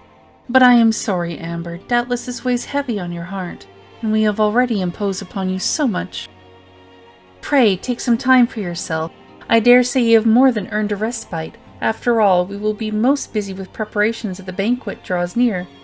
Should other adventurers summon you elsewhere, perhaps now is the time to heed their call. In order to progress the main scenario, you must first complete certain quests in the Crystal Tower series. The Crystal Tower series may be undertaken by speaking with that outlandish man in Revenant's Toll. Wonder who it could be.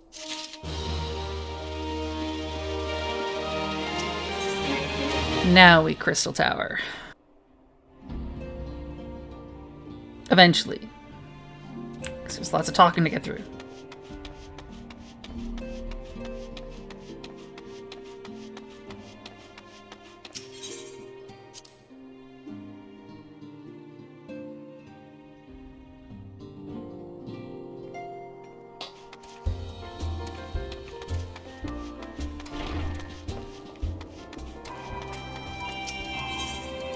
A Legacy of Alec.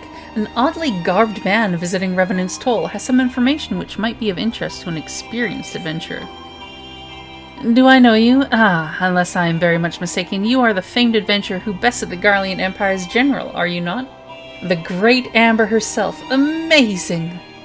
And more than a little serendipitous. One might even call it fate. I but recently received word of a truly unique opportunity, you see.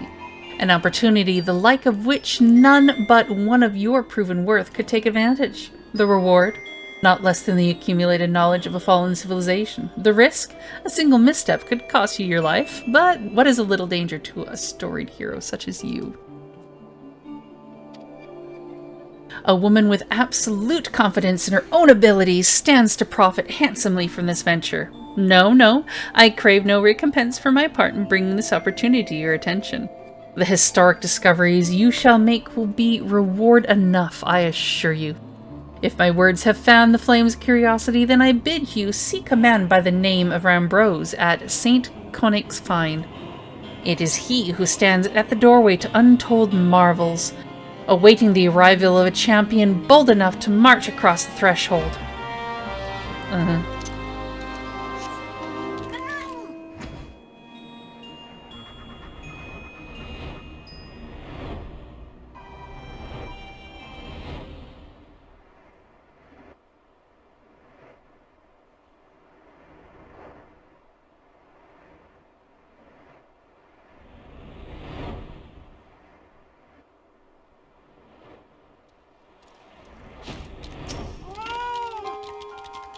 Sup. Why, if it isn't Amber herself. I was not expecting such a celebrated guest. To what do I owe the honor of this visit? I was told you can get me into the tower. You are directed here, you say, by a man clad in foreign garb? Well, the opportunity you spoke of must surely refer to our latest anthropogeographical endeavor. Quite how he came to know if it's is another matter. All knowledge of this project was supposed to be restricted to my organization. But that is something for me to ponder in private. You are here now, and your service will, I'm certain, prove invaluable. I must warn you, however, that the venture we have in mind is no simple excavation. An unprepared or incautious adventurer could very well find herself in an unplanned and unpleasant journey to Thal's solemn halls. Knowing this, do you still wish to lend us your cooperation? Yeah, because I have to. I rather thought you would say that. Your courage is scarcely a secret. Now, the first. Amber, I thought it was you. What brings you to St. Conix? Don't tell me the Alliance has sent you on another realm-shaking, history-making mission to lay low an apparently insufferable foe? Yes? No? Ah, I see you two are already acquainted. That is well. Master Garland, our intrepid hero here, caught wind of the forthcoming expedition and has kindly pledged to assist us. She has she? Glad to have you aboard, Amber. You don't have the faintest idea what you volunteered for, do you? Very well, let us begin at the beginning. The Sons of St. Conix are tasked with unearthing the secrets of the long-fallen Allegan Empire, and this present endeavor aims to delve more deeply into the civilization's mysteries than ever before. Ah, but I know that look. In the event that you feel ill-equipped to contribute much on the subject of Allegan archaeology, I invite you to recall your encounter with the Ultima weapon. That mechanical monstrosity represented a feat of engineering far beyond aught Garlemald can presently achieve. Neanderthal Skeva simply awoke it. I mention this by way of a reminder that you have had what one might term extensive first-hand experience with a notable Allegan relic. In short, you're practically an archaeologist. Now, to the core of the matter. Here in Mordona there stands an entire Allegan structure which we have yet to investigate. I speak, of course, of the Crystal Tower. After witnessing the destructive capabilities of Ultima Weapon and the lesser Mudalamud before it, it seems wise to treat any remnants from that era with utmost caution. They must be analyzed, monitored, and above all, kept from falling into the wrong hands. To put it plain, I have no wish to see another megalomaniacal legatus wield one of those weapons.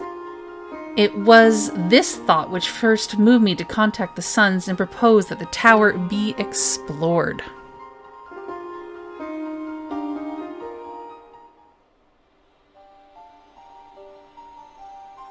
For several millennia, the Crystal Tower remained hidden, buried deep underground, but like so many other things that were better left undisturbed, the structure was freed from its stony prison by the great upheaval, which accompanied the coming of the 7th Umbral Era. It now stands revealed in all its splendor, a gleaming spear of crystal pointed at the bosom of the heavens.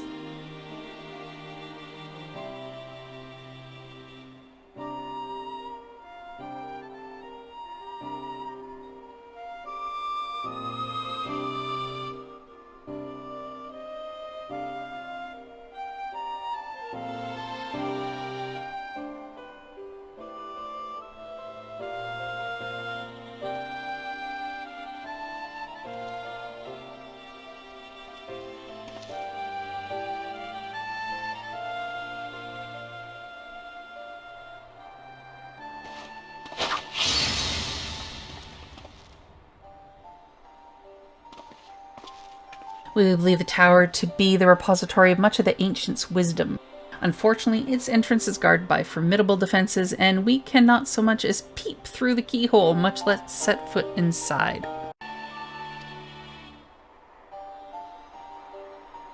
These defenses take the form of statues carved into the likeness of giant swordsmen. The 8 sentinels, as the Sons are wont to call them, is the first barrier we must overcome.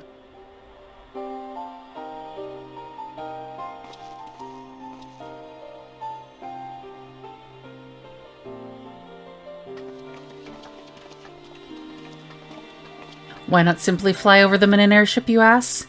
It's been tried before. Any vessel that ventures too close to the tower is blasted out of the air. We either destroy those statues or the front door is forever beyond our reach.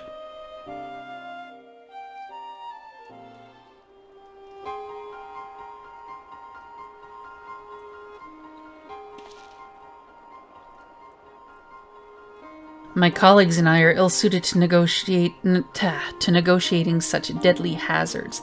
Thus, if we are to gain access to the tower's secrets, we must needs employ the services of an experienced adventurer. It will be difficult and dangerous, Amber, but I can think of no finer woman for the task. If I didn't know better, I'd say you had a taste for these deadly escapades. I look forward to working with you again. There is much and more to be done before we can begin the expedition proper. Take some time to prepare yourself, and I shall explain the challenges that lie ahead. No, we go now. Our first objective is to reach the entrance to the Crystal Tower. As previously mentioned, however, that will prove no easy task. The entrance is guarded by powerful defense mechanisms, each utilizing one of the 4 elements of fire, water, wind, and earth. Any attempt to simply stroll past these unsleeping sentinel invites swift obliteration. Based on Master Garland's analysis, however, we are reasonably certain that the attacks of these lethal contraptions can be reflected using a crystal of the corresponding element. Naturally, these crystals must be of surpassing clarity, free of the slightest impurities, much like the flawless specimens used by the beastmen in their primal summoning rituals. Mayhap I should have said exactly like the specimens they use. Were there any other way, we would not ask this of you, but we need someone to enter the Beast Tribe's strongholds and liberate their perfect crystals. For the moment, I would have you focus on obtaining 2 of the 4 crystals we require. Pray make for Lenocia, where both the Sapsa spawning grounds and Ugamaru mines are located. You may be certain that the materials used in the Beastman's sacred rituals will be well defended. Whether you choose to venture there alone or with companions, I shall leave to your discretion. But whatever you do, please be careful.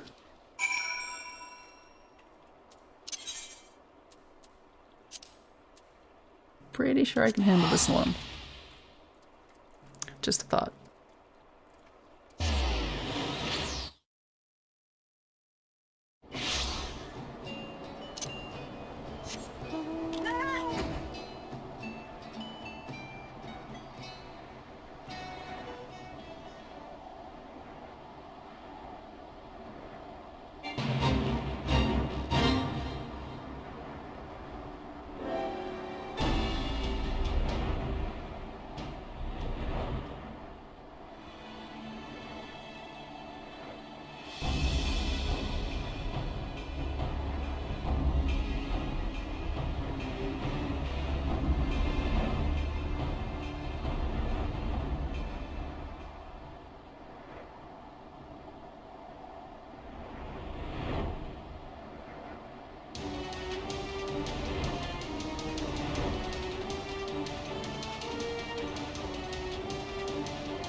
One down.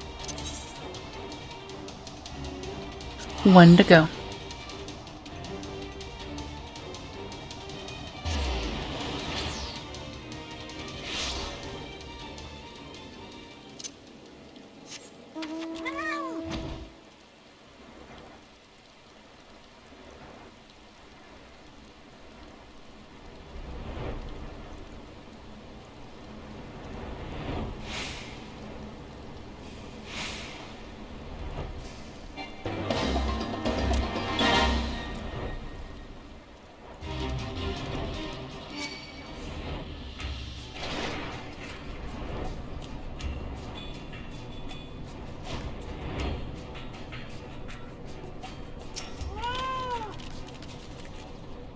I can only assume when this thing first came out, people had to go in groups.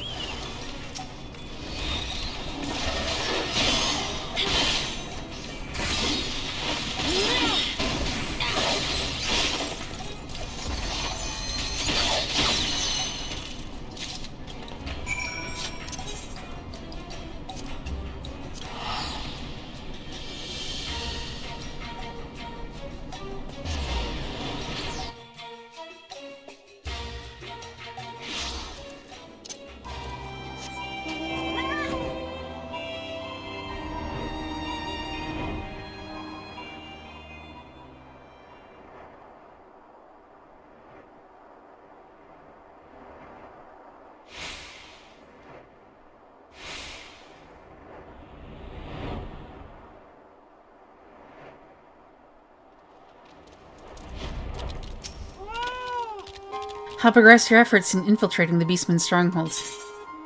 Easy peasy, lemon squeezy.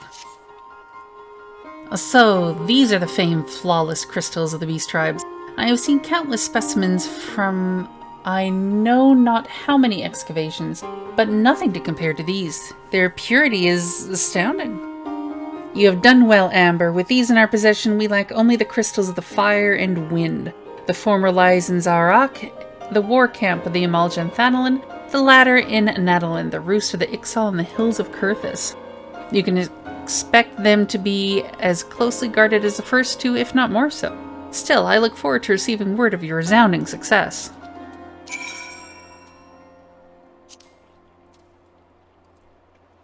To Thanalan.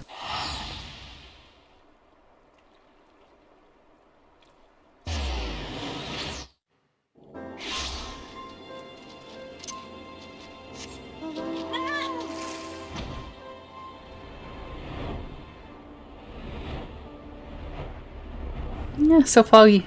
I chose the wrong one first.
Easy.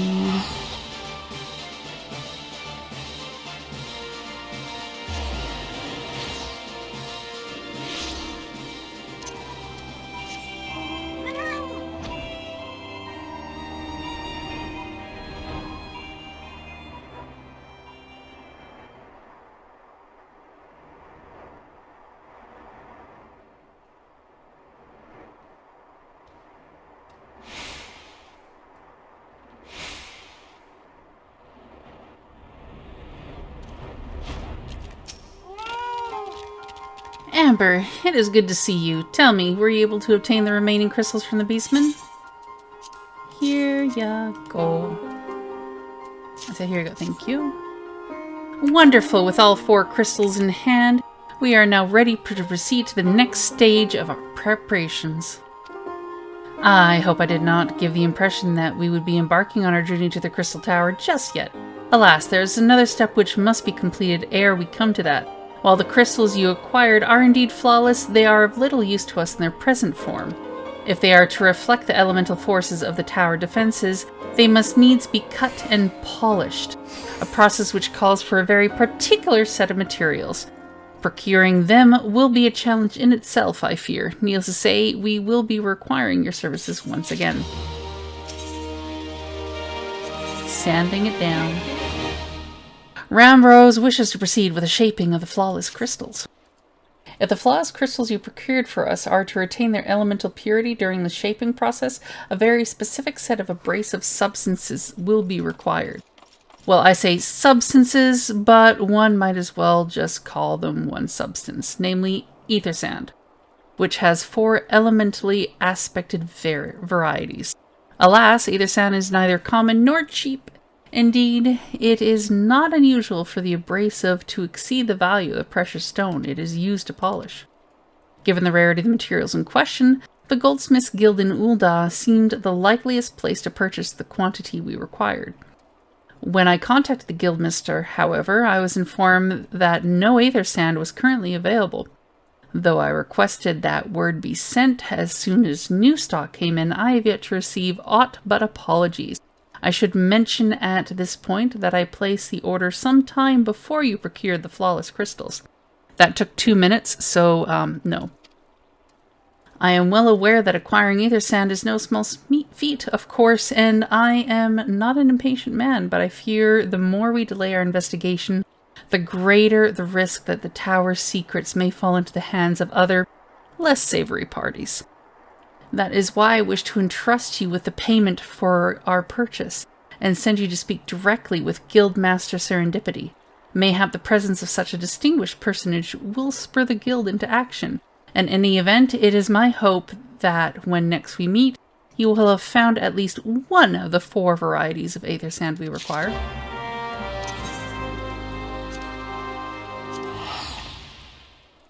To Ul'dah!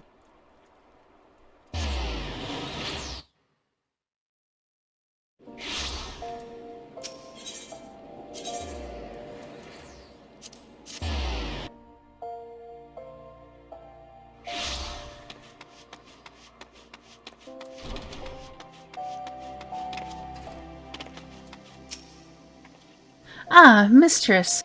Welcome, welcome. What brings you here, if I may ask?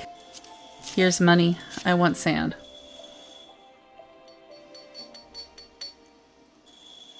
You're here on behalf of the Sons of St. Konak?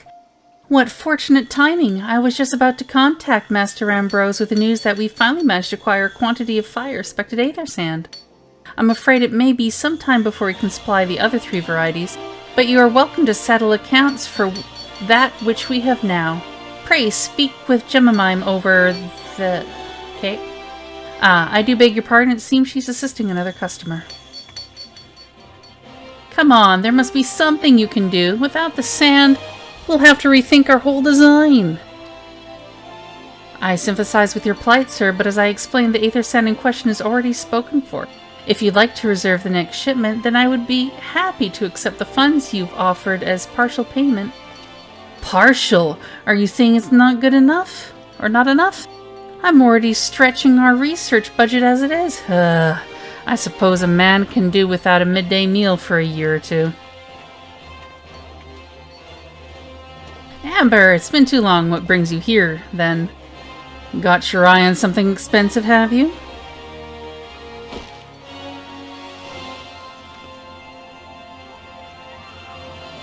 Well now, that is quite a money pouch. The sound of so many gil clinking together is strangely satisfying, is it not? Calming, and yet invigorating at the same time. Oh no, you're here for the blooming aether sand, aren't you? Yup. Well, I can't deny that Allegan civilization's a subject worth researching. The chief said he was looking to something big, but we never thought to ask him what. Wedge and I have been too busy tinkering with a new airship design to think of much else, see? Well, I say tinkering. Wrestling would be more like it. Still, after much wringing of hands and gnashing of teeth, we've managed to put together a prototype crystal-powered propulsion system. We got the idea for it when we first heard how you lot had used a corrupted crystal on board the Enterprise, as a matter of fact. Anyway, to cut a long story short, our design calls for 4 varieties of aether sand. And that's why I can't just relinquish my claim on this batch here, even for you, lass. How are you meant to usher in a brave new age of technological innovation if not by technologically innovating, huh?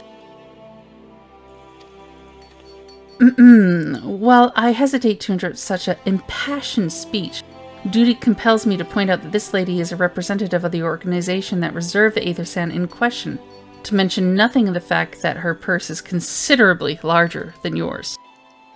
Oh, it's like that, is it?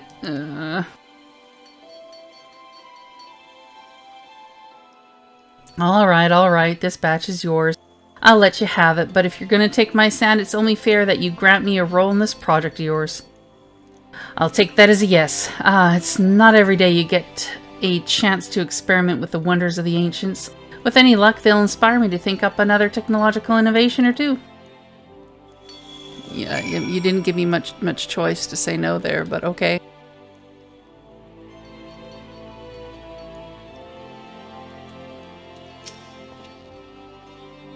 Now then, from what you've told me, I'm guessing you'll be needing the other 3 varieties of elementally aspected aether sand as well, right? Then rather than sitting on your rump waiting for a shipment that may never come, I reckon your time would be better spent looking for the stuff yourself, and it just so happens that I know of a good place to start. There is said to be a peddler in northern Thanalin who, very occasionally, handles the earth-aspected variety of aether sand. Wedge is in the process of confirming the rumor as we speak. I know what you're thinking. When did my timid little friend decide he didn't need me to hold his hand anymore? The answer being, just the other day. Seems he's been inspired by a certain adventurer's heroic example. I thought he was joking when he volunteered to go to Thanalin without me. I just hope he managed to stay out of trouble. Head out to Blue Fog and you should find him poking around about with his new bodyguard. Oh, did I not mention her? Aye.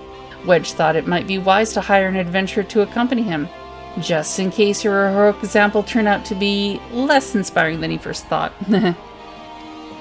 Okay. Blue Fog I go.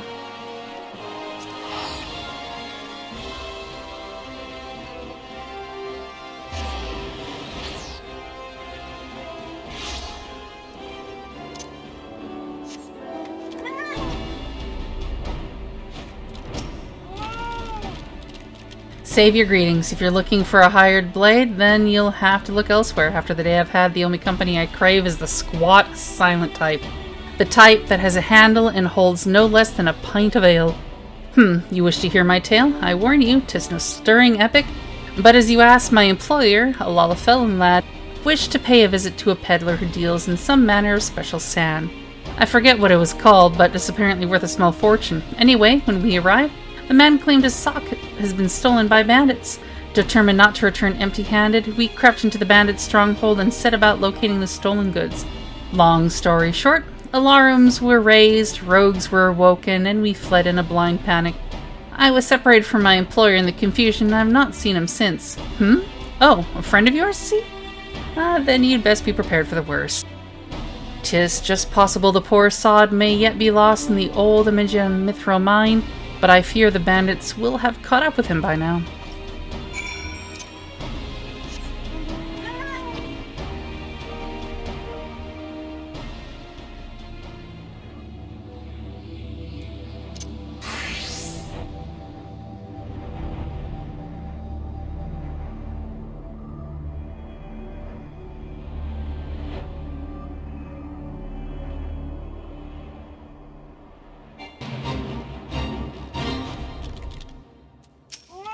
Hey, Witch. There, Lalafell. There.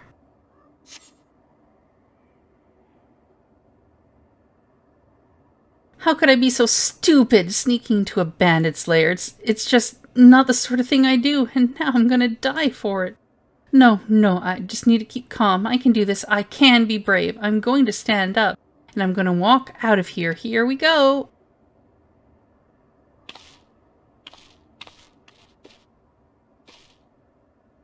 I'm sorry. Please don't kill me. I promise I'll leave and never come back. Yo.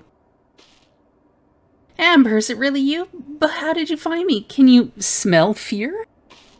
Actually, ignore that smell. I expect you're wondering why I'm here. Well, I was just in the process of retrieving some stolen aether sand, which Biggs and I need for our research as it happens. It was, I concede, perhaps a touch foolish, and very near fatal, but I did succeed in snatching the stuff before my bodyguard ran away and several dozen bandits came piling after me with knives and axes and what looked like very much like a plank with a rusty nail in it.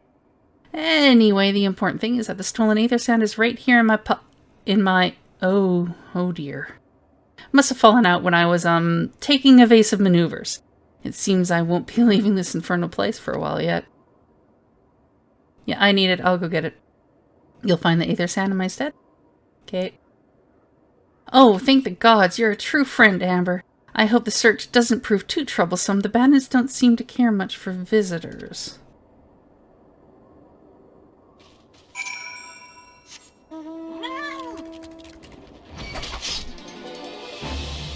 I have this awesome thing called a mount that flies.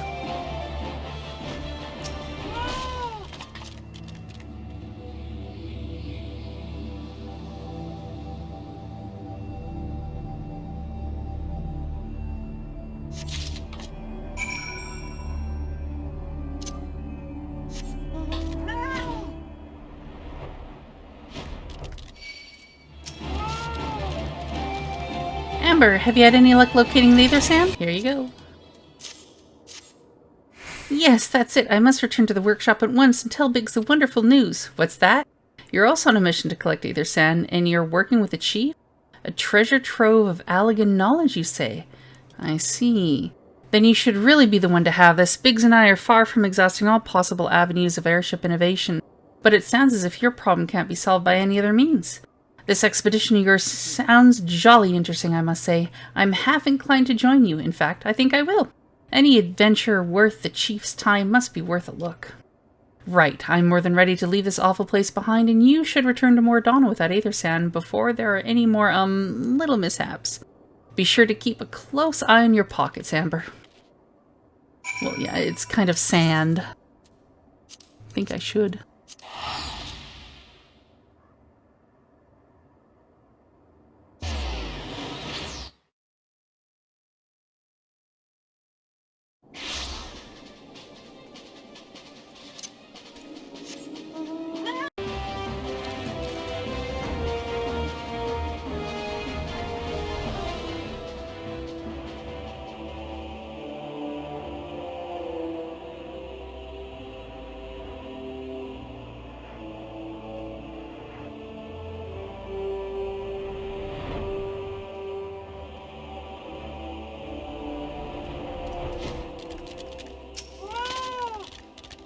Amber, you've returned. I take from your presence that you were successful in procuring us some aether sand. Tell me, which variety did you find? Fire-kissed, earth-cradled.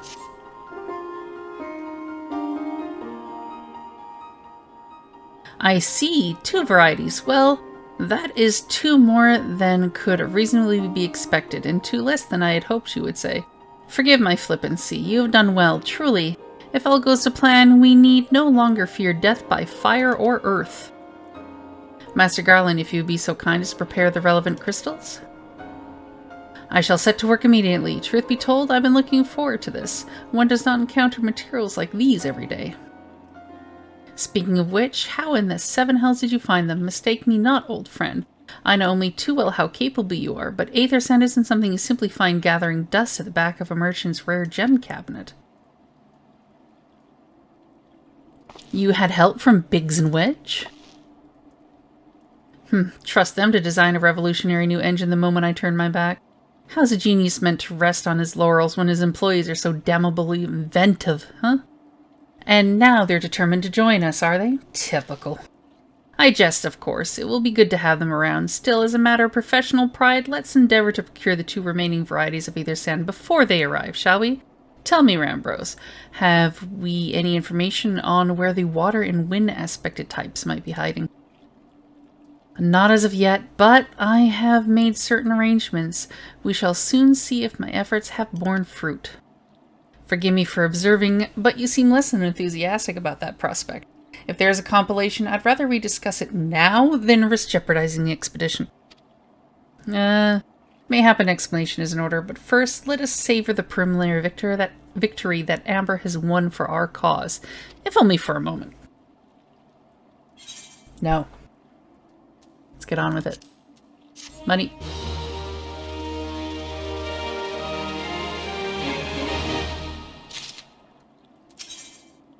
Performance for the ages. Rambros wishes to discuss the procurement of the outstanding varieties of Aether Sand. Yes, I must speak of the arrangements I made to acquire the 2 remaining varieties of Aether Sand. Some days ago I asked a Charlene acquaintance of mine to travel to Gridania and there gather the necessary materials. Since that time, however, I have heard nary a whisper from him. To be frank, this lack of communication is not entirely uncharacteristic, but I cannot discount the possibility that something ill has befallen the man. Alas, we do not have time to investigate his fate. As I have mentioned before, the more we delay our expedition, the more likely it is that the Crystal Tower's secrets will fall into the wrong hands. Therefore, I would entrust you with the same mission I assigned to my friend. Travel to the Black Shroud, seek out Parsamontret, the master of the markets in Gridania. If anyone knows where Aether Sand might be bought, it is he. To Gridania!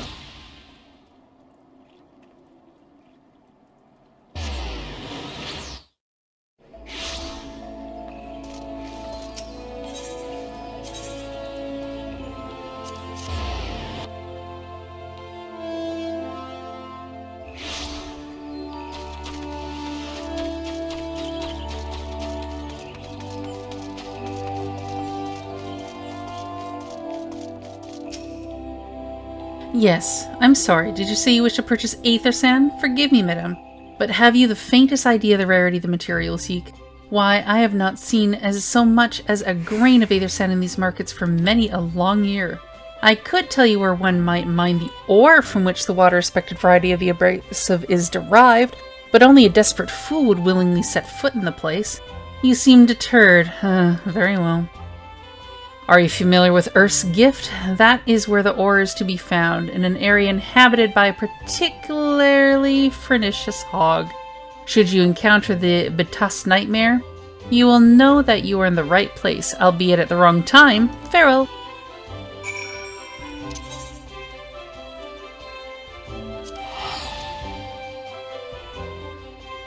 What a nice chap.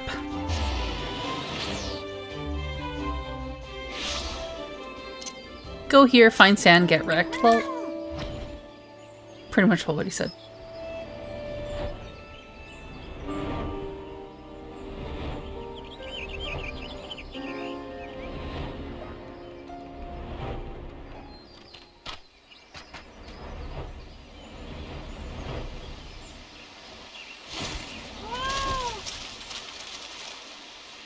Hi, dead thing.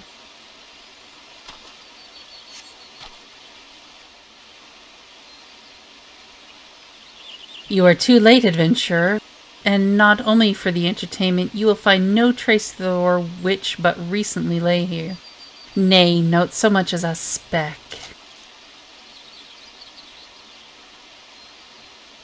Ah, no, you will never spy me from there. For the time being, at least, you will have to trust the evidence of your ears.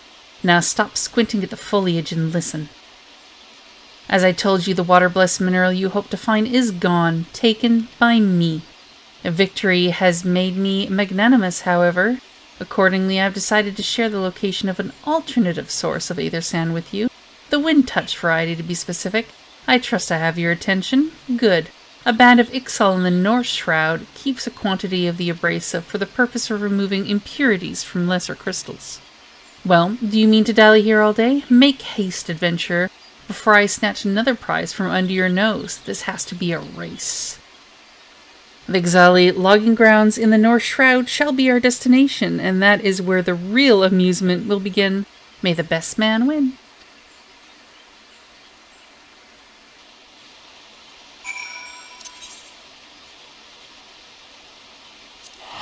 Oh, nice. Good fortune. Congratulations to him.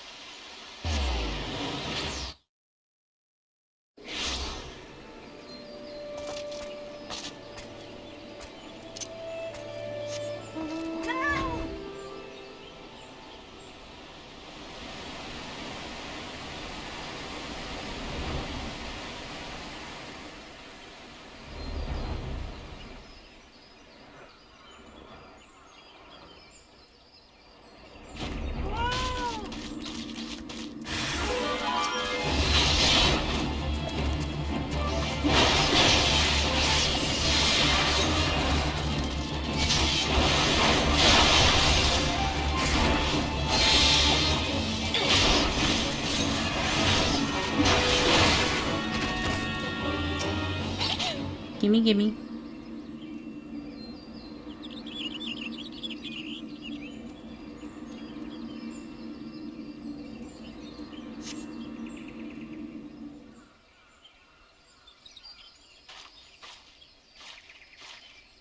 Bravo, that was quite a show adventure. Why, the spectacle proved so enthralling that all thoughts of Aethersan slipped my mind.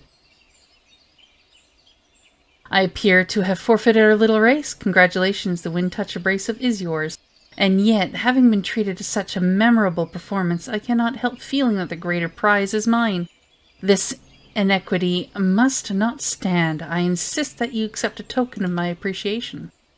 Payment for this entertainment will be waiting for you to the east, in a clearing within Proud Creek. Pray, retrieve the gift ere it is crushed beneath the iron feet of the Dullahans.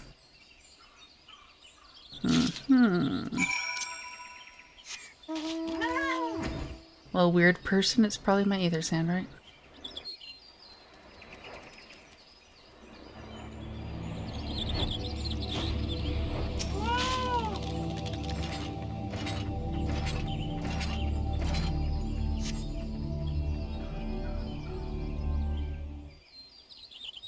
Not what you were expecting? I took the liberty of refining the ore from Earth's gift into Aethersan. Do keep it safe, adventurer.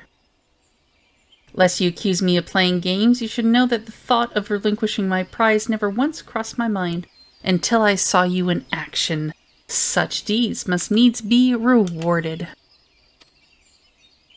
It is my vocation, you see, to record history as it is made by mortal men, and I much prefer to chronicle the accomplishments of the bold and the mighty. Thus, it is my fervent wish that you continue your career with the same courage and zeal you have shown today. We shall meet again, adventurer, and sooner than you may imagine. I have no idea who this dude is.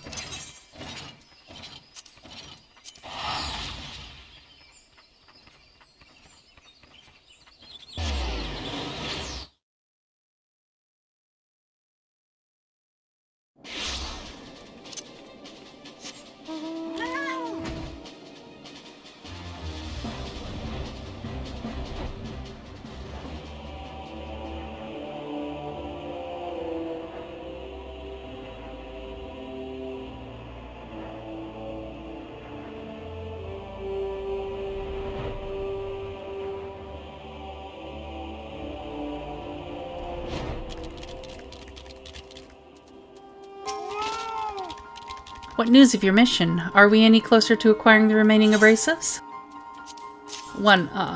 2. You've brought both? I shall have Master Garland begin work on the crystals immediately. Money.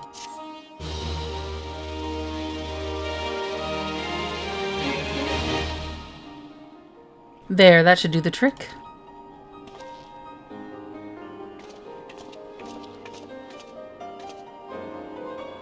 Excellent work. We now possess all 4 of the fangs required to pierce the Crystal Tower's defenses. My compliments, Master Garland. Ah, it was a trifling matter, I assure you. Amber here is the one you should be thanking. Anyway, by my reckoning, there's nothing stopping us from striding up to the Allegan's front door. Okay. You can't go without us, Chief.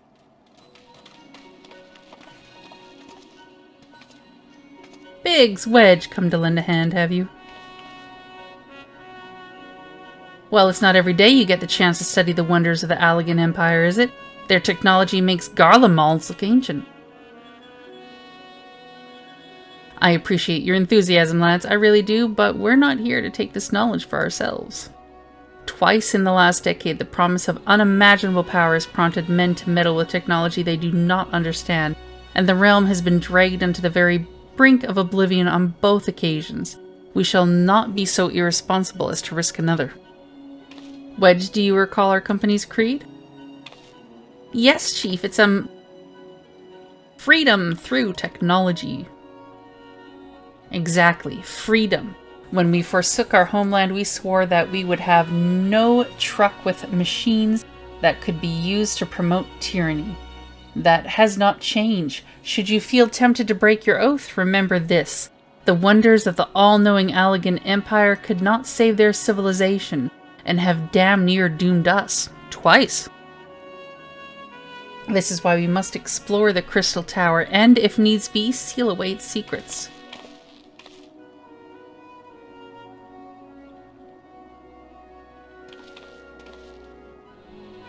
A compelling viewpoint. It is unyielding wills such as yours that have defined the course of history.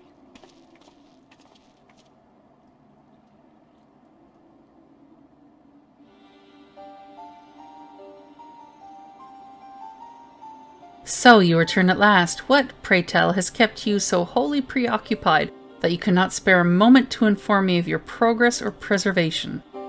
Why, the task you assigned to me, of course. Surely you have not forgotten about the Aether Sand? I tasked a passing adventurer with delivering it. A more capable courier I could not imagine.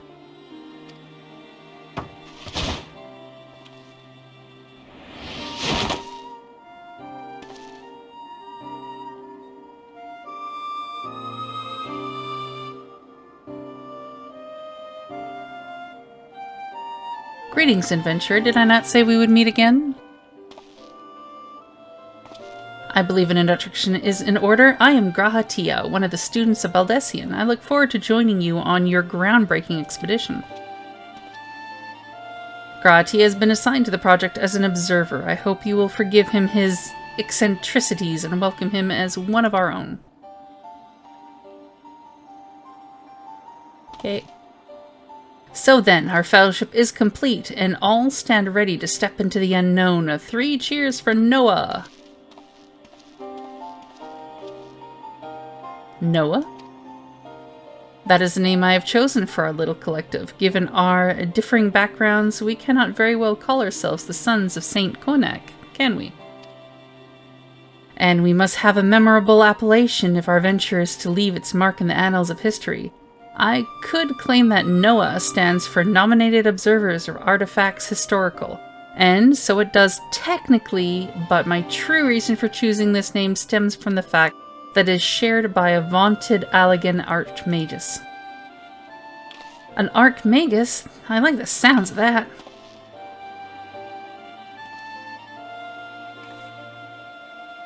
Very well. Now that the pressing matter of what to call ourselves has been settled, it is time we set forth to brave the outer defenses of the Crystal Tower. Is everyone ready to depart? Okay.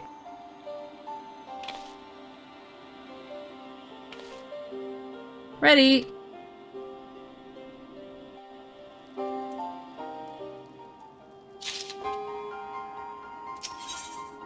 Labyrinth of the Ancients. Gratia is eager to begin the expedition to the Crystal Tower.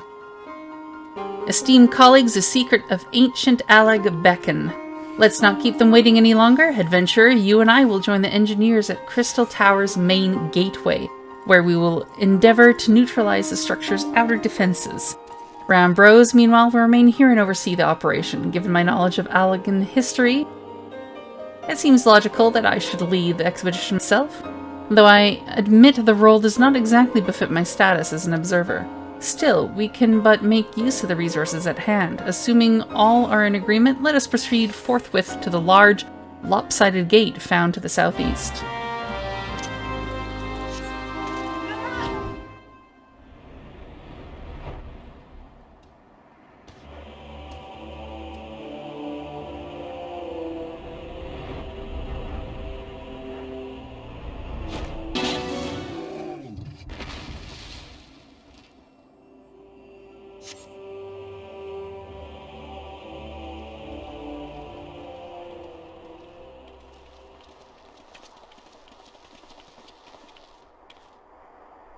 The crystal tower lies beyond this portal. Now comes the interesting part. Sid, are you the only one of our number who has ever crossed this threshold? I ask that you take the lead for the present.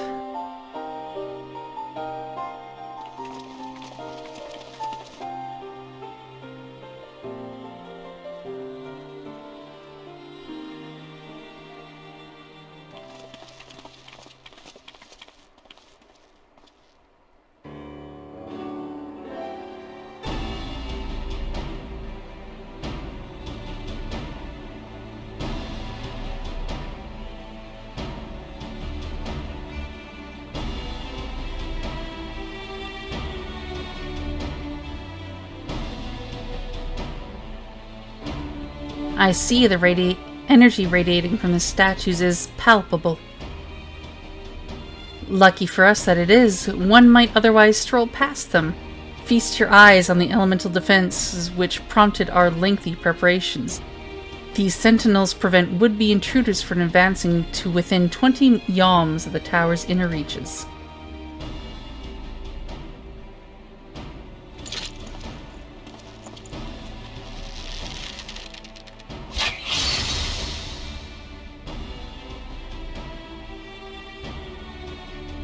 No matter how swift they may be.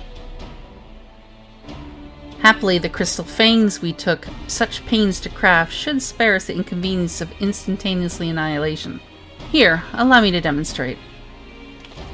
Oh, Chief, it's too dangerous to allow anyone else to risk his life testing one? Quite right, I made the damn things. It's my job to see that they work.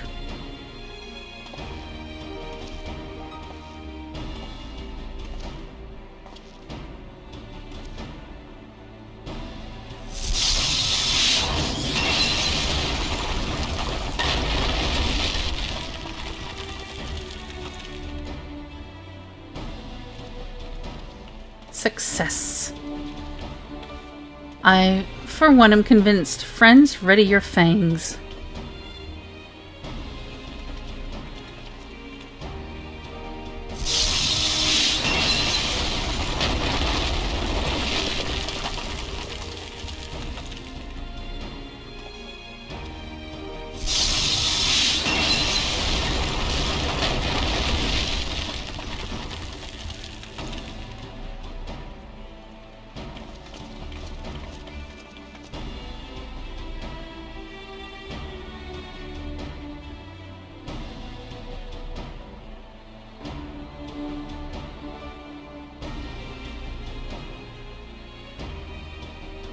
This last one is yours, old friend. It seemed only right.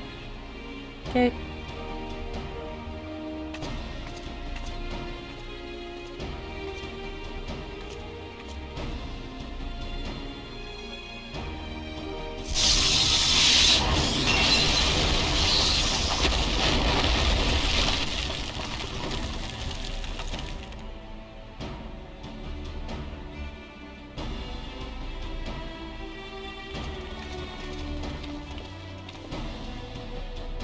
Haha, we did it! So much for the outer defenses.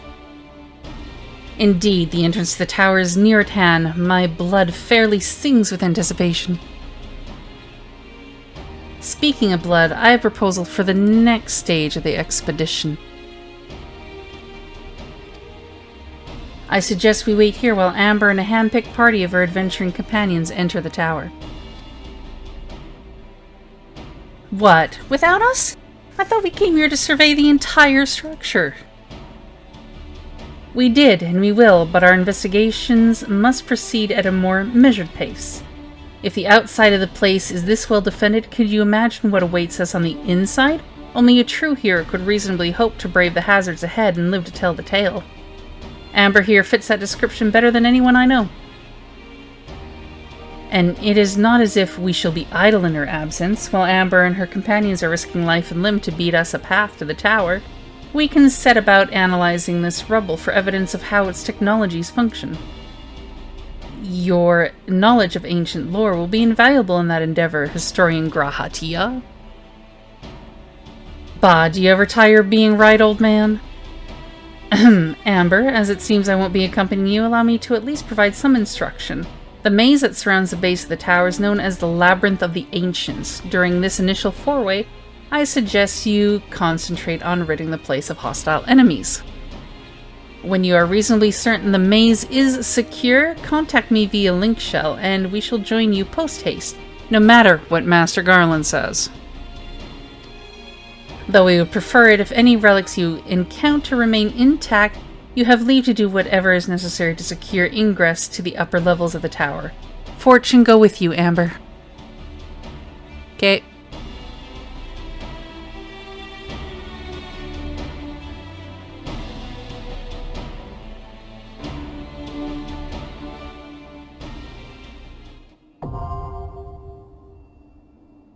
The Labyrinth of the Ancients is now available.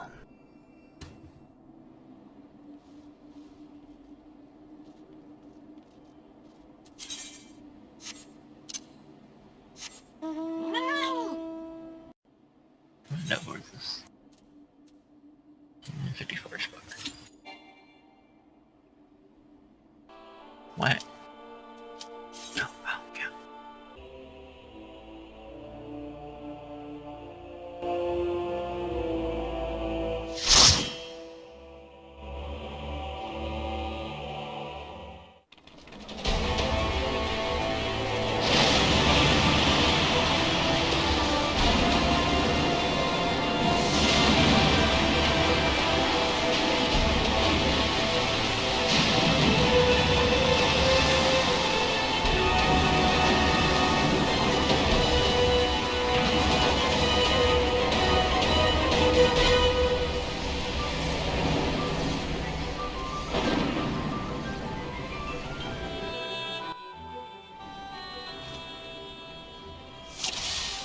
Our order of attack here is the left wing, then the right wing, and then down up the middle.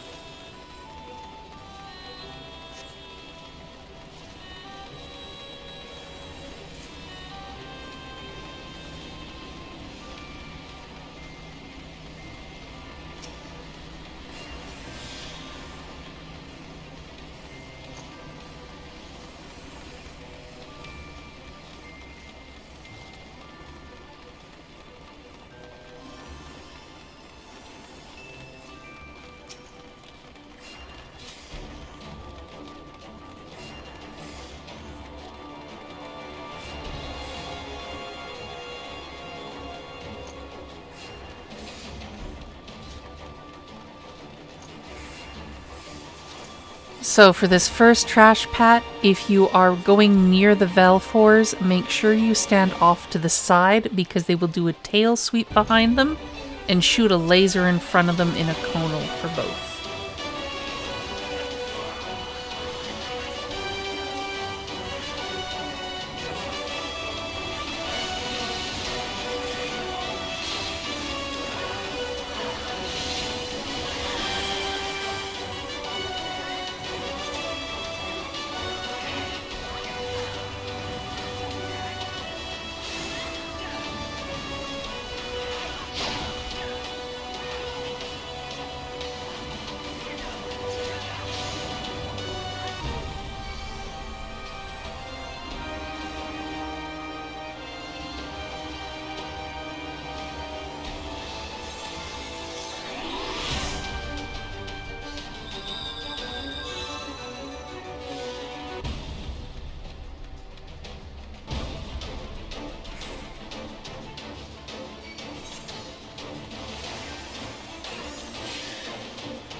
For the third pack of ads, stay away from the front of the Diras because they will do an AoE sweep in front of them.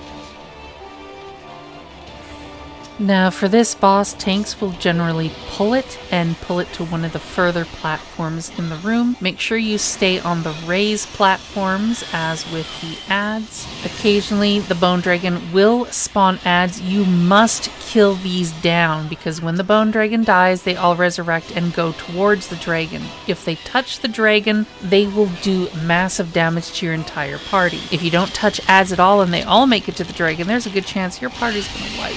When he resurrects, he will do a targeted AoE. Just move out of there. You can move back in it after because it does not persist. Watch out for the occasional AoEs and just keep an eye out for adds. For the time that it comes back for the third time, it will spawn eyeballs. One of the other tanks just needs to pick those up. Don't bother killing them and focus the boss.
For the Atomos, if you're in Alliance A, go to the left, B in the middle, and C to the right-hand side. Do not start the encounter until everyone is in their respective places, or it's going to ditch everyone into Alliance A's area. 4 people must remain on the pad while it is glowing at all times. Prioritize range and healers for this one. Please, for all of the adds that spawn, let them go towards the pad because the people on the pad are bored otherwise and need something to do. 4 people are needed on the pad because this keeps the barrier around the other team's Atmoses down so that we can actually get out of here. If for some reason there's not enough people to stay on the pads and the Atmoses are kept alive for long enough, it will be a wipe. When the pad stops glowing its color, you can go forward and kill your Atmos or just cheer on the other teams while they kill theirs.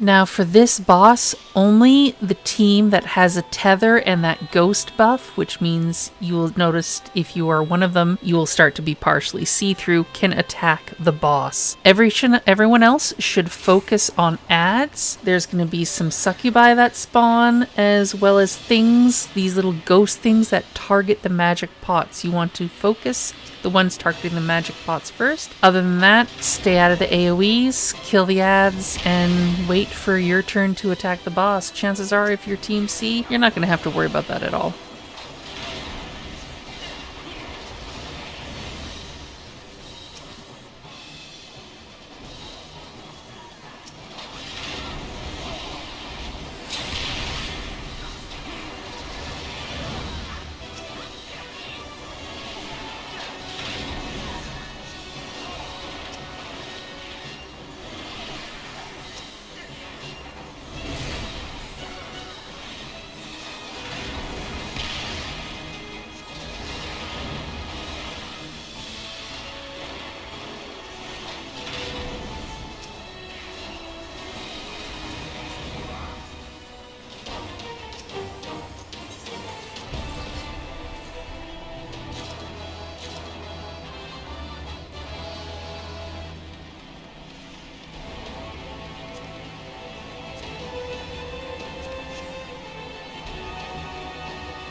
Fun fact about this one, if you have the splash water emote from the Mog Station store, you will be able to do it in lava. You will take damage, little ticks at a time, but you'll still be able to do it in lava. Team A gets left, middle is B, and Team C gets the right one. Tank face it towards the outside, and please focus ads. If too many of the ads live for too long, plus the darker bombs get to the middle bomb, it's a party wipe. Other than that, watch out for the cleave AoEs, the spin AoEs, and the ads, and you're fine.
Now for Behemoth, for the tanks that are not on Behemoth, please pick up the big iron giants and face them away from everyone, because they will do cleaves that do quite a bit of damage, and it hurts. If you have a little green thing above your head, stay away from the Behemoth, as this is going to spawn a meteor at that spot, and everyone needs to hide behind it when the Behemoth rises up on its hind legs. If you don't, you're going to die. And if the Iron Giant is faced towards those, it will destroy them and you will die. For the most parts, the bomb ads can be ignored unless you're doing this not in Duty Finder, in which case you are going to want to activate the towers on the outer edge. Most times you don't have to worry about that. And then when he collapses, the portal goes underneath him, usually.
For the final boss, A, go to the west, B, center, C, east. Try not to tank the boss in the middle because you want to have the boss walking back to the middle platform when he does a special attack. This gives you a little bit of extra room to get to your platform. He has some easily avoidable AoEs. Do not stand in front of him unless you are the tank, because he does cleaves. There is an add phase where a hand is going to grab the player closest to the platform. You just need to kill this, because chances are it's going to be a spellcaster or a healer. When he returns to the center of the room and starts casting Ancient Flare, all teams must run back to their respective platforms. This will put up a barrier. If not enough people are on the platform, it will be an entire party wipe. During the first time, you will only have one ad to contend with when this happens. If you manage to kill him before the second one, good job. If not, he's going to have 2 ads to contend with. If, when he starts to do his second Ancient Flare, if he is under 10% health, everyone stay on him. Chances are you're going to be able to kill him before he sets it off. Otherwise, run back to the platform. That's pretty much what it.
Oh there, Amber. Don't put me at home. Very impressive, I must say. Your name shall be writ large in the volumes that are sure to be penned on this historic expedition. The scaleless structure defies comprehension. Someone plainly thought bigger was better.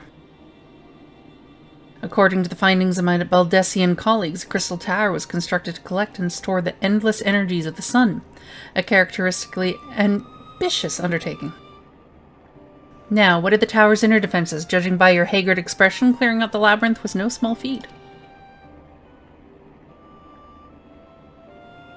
A giant of a man wielding a shimmering scimitar, you say? Yes, that will have been Phlegethon, not Acheron. Phlegethon. He was a hero of the Allegan Revolution. And you glean that from what exactly? His choice of weapon? Well, I am a historian, and I have certain, shall we say, affinity for the lore of the Allegan Empire.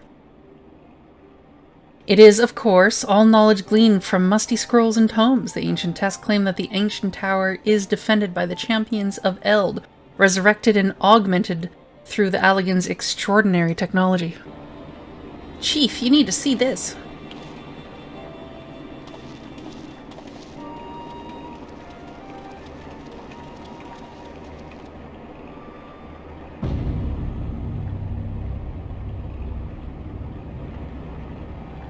Well, well, there it is, the foot of the tower. What surprises do you have in store for us, I wonder?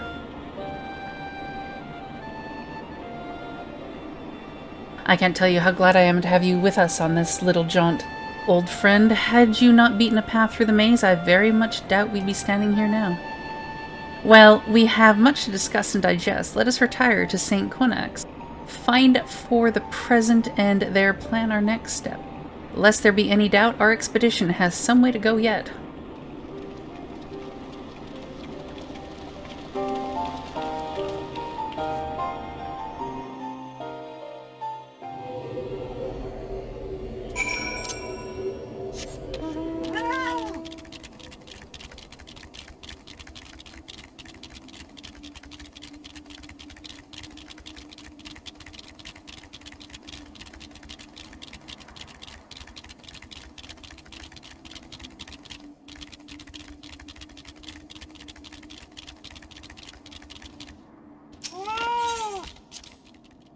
So, thanks for joining me for this installment of my Final Fantasy XIV story playthrough. I hope it was enjoyable, aside from my poor job at voice acting. As always, feel free to give feedback in the comments below, or just to say hi. I may not respond, but I do read all of my comments. Feel free to follow the links to my socials below, and drop by Twitch to say hi there as well. Tap that sub button if you want to see what I'm up to on YouTube, and as always, thank you for watching, and I hope you all take care. See you guys for the next video. Until then, stay safe, and ciao.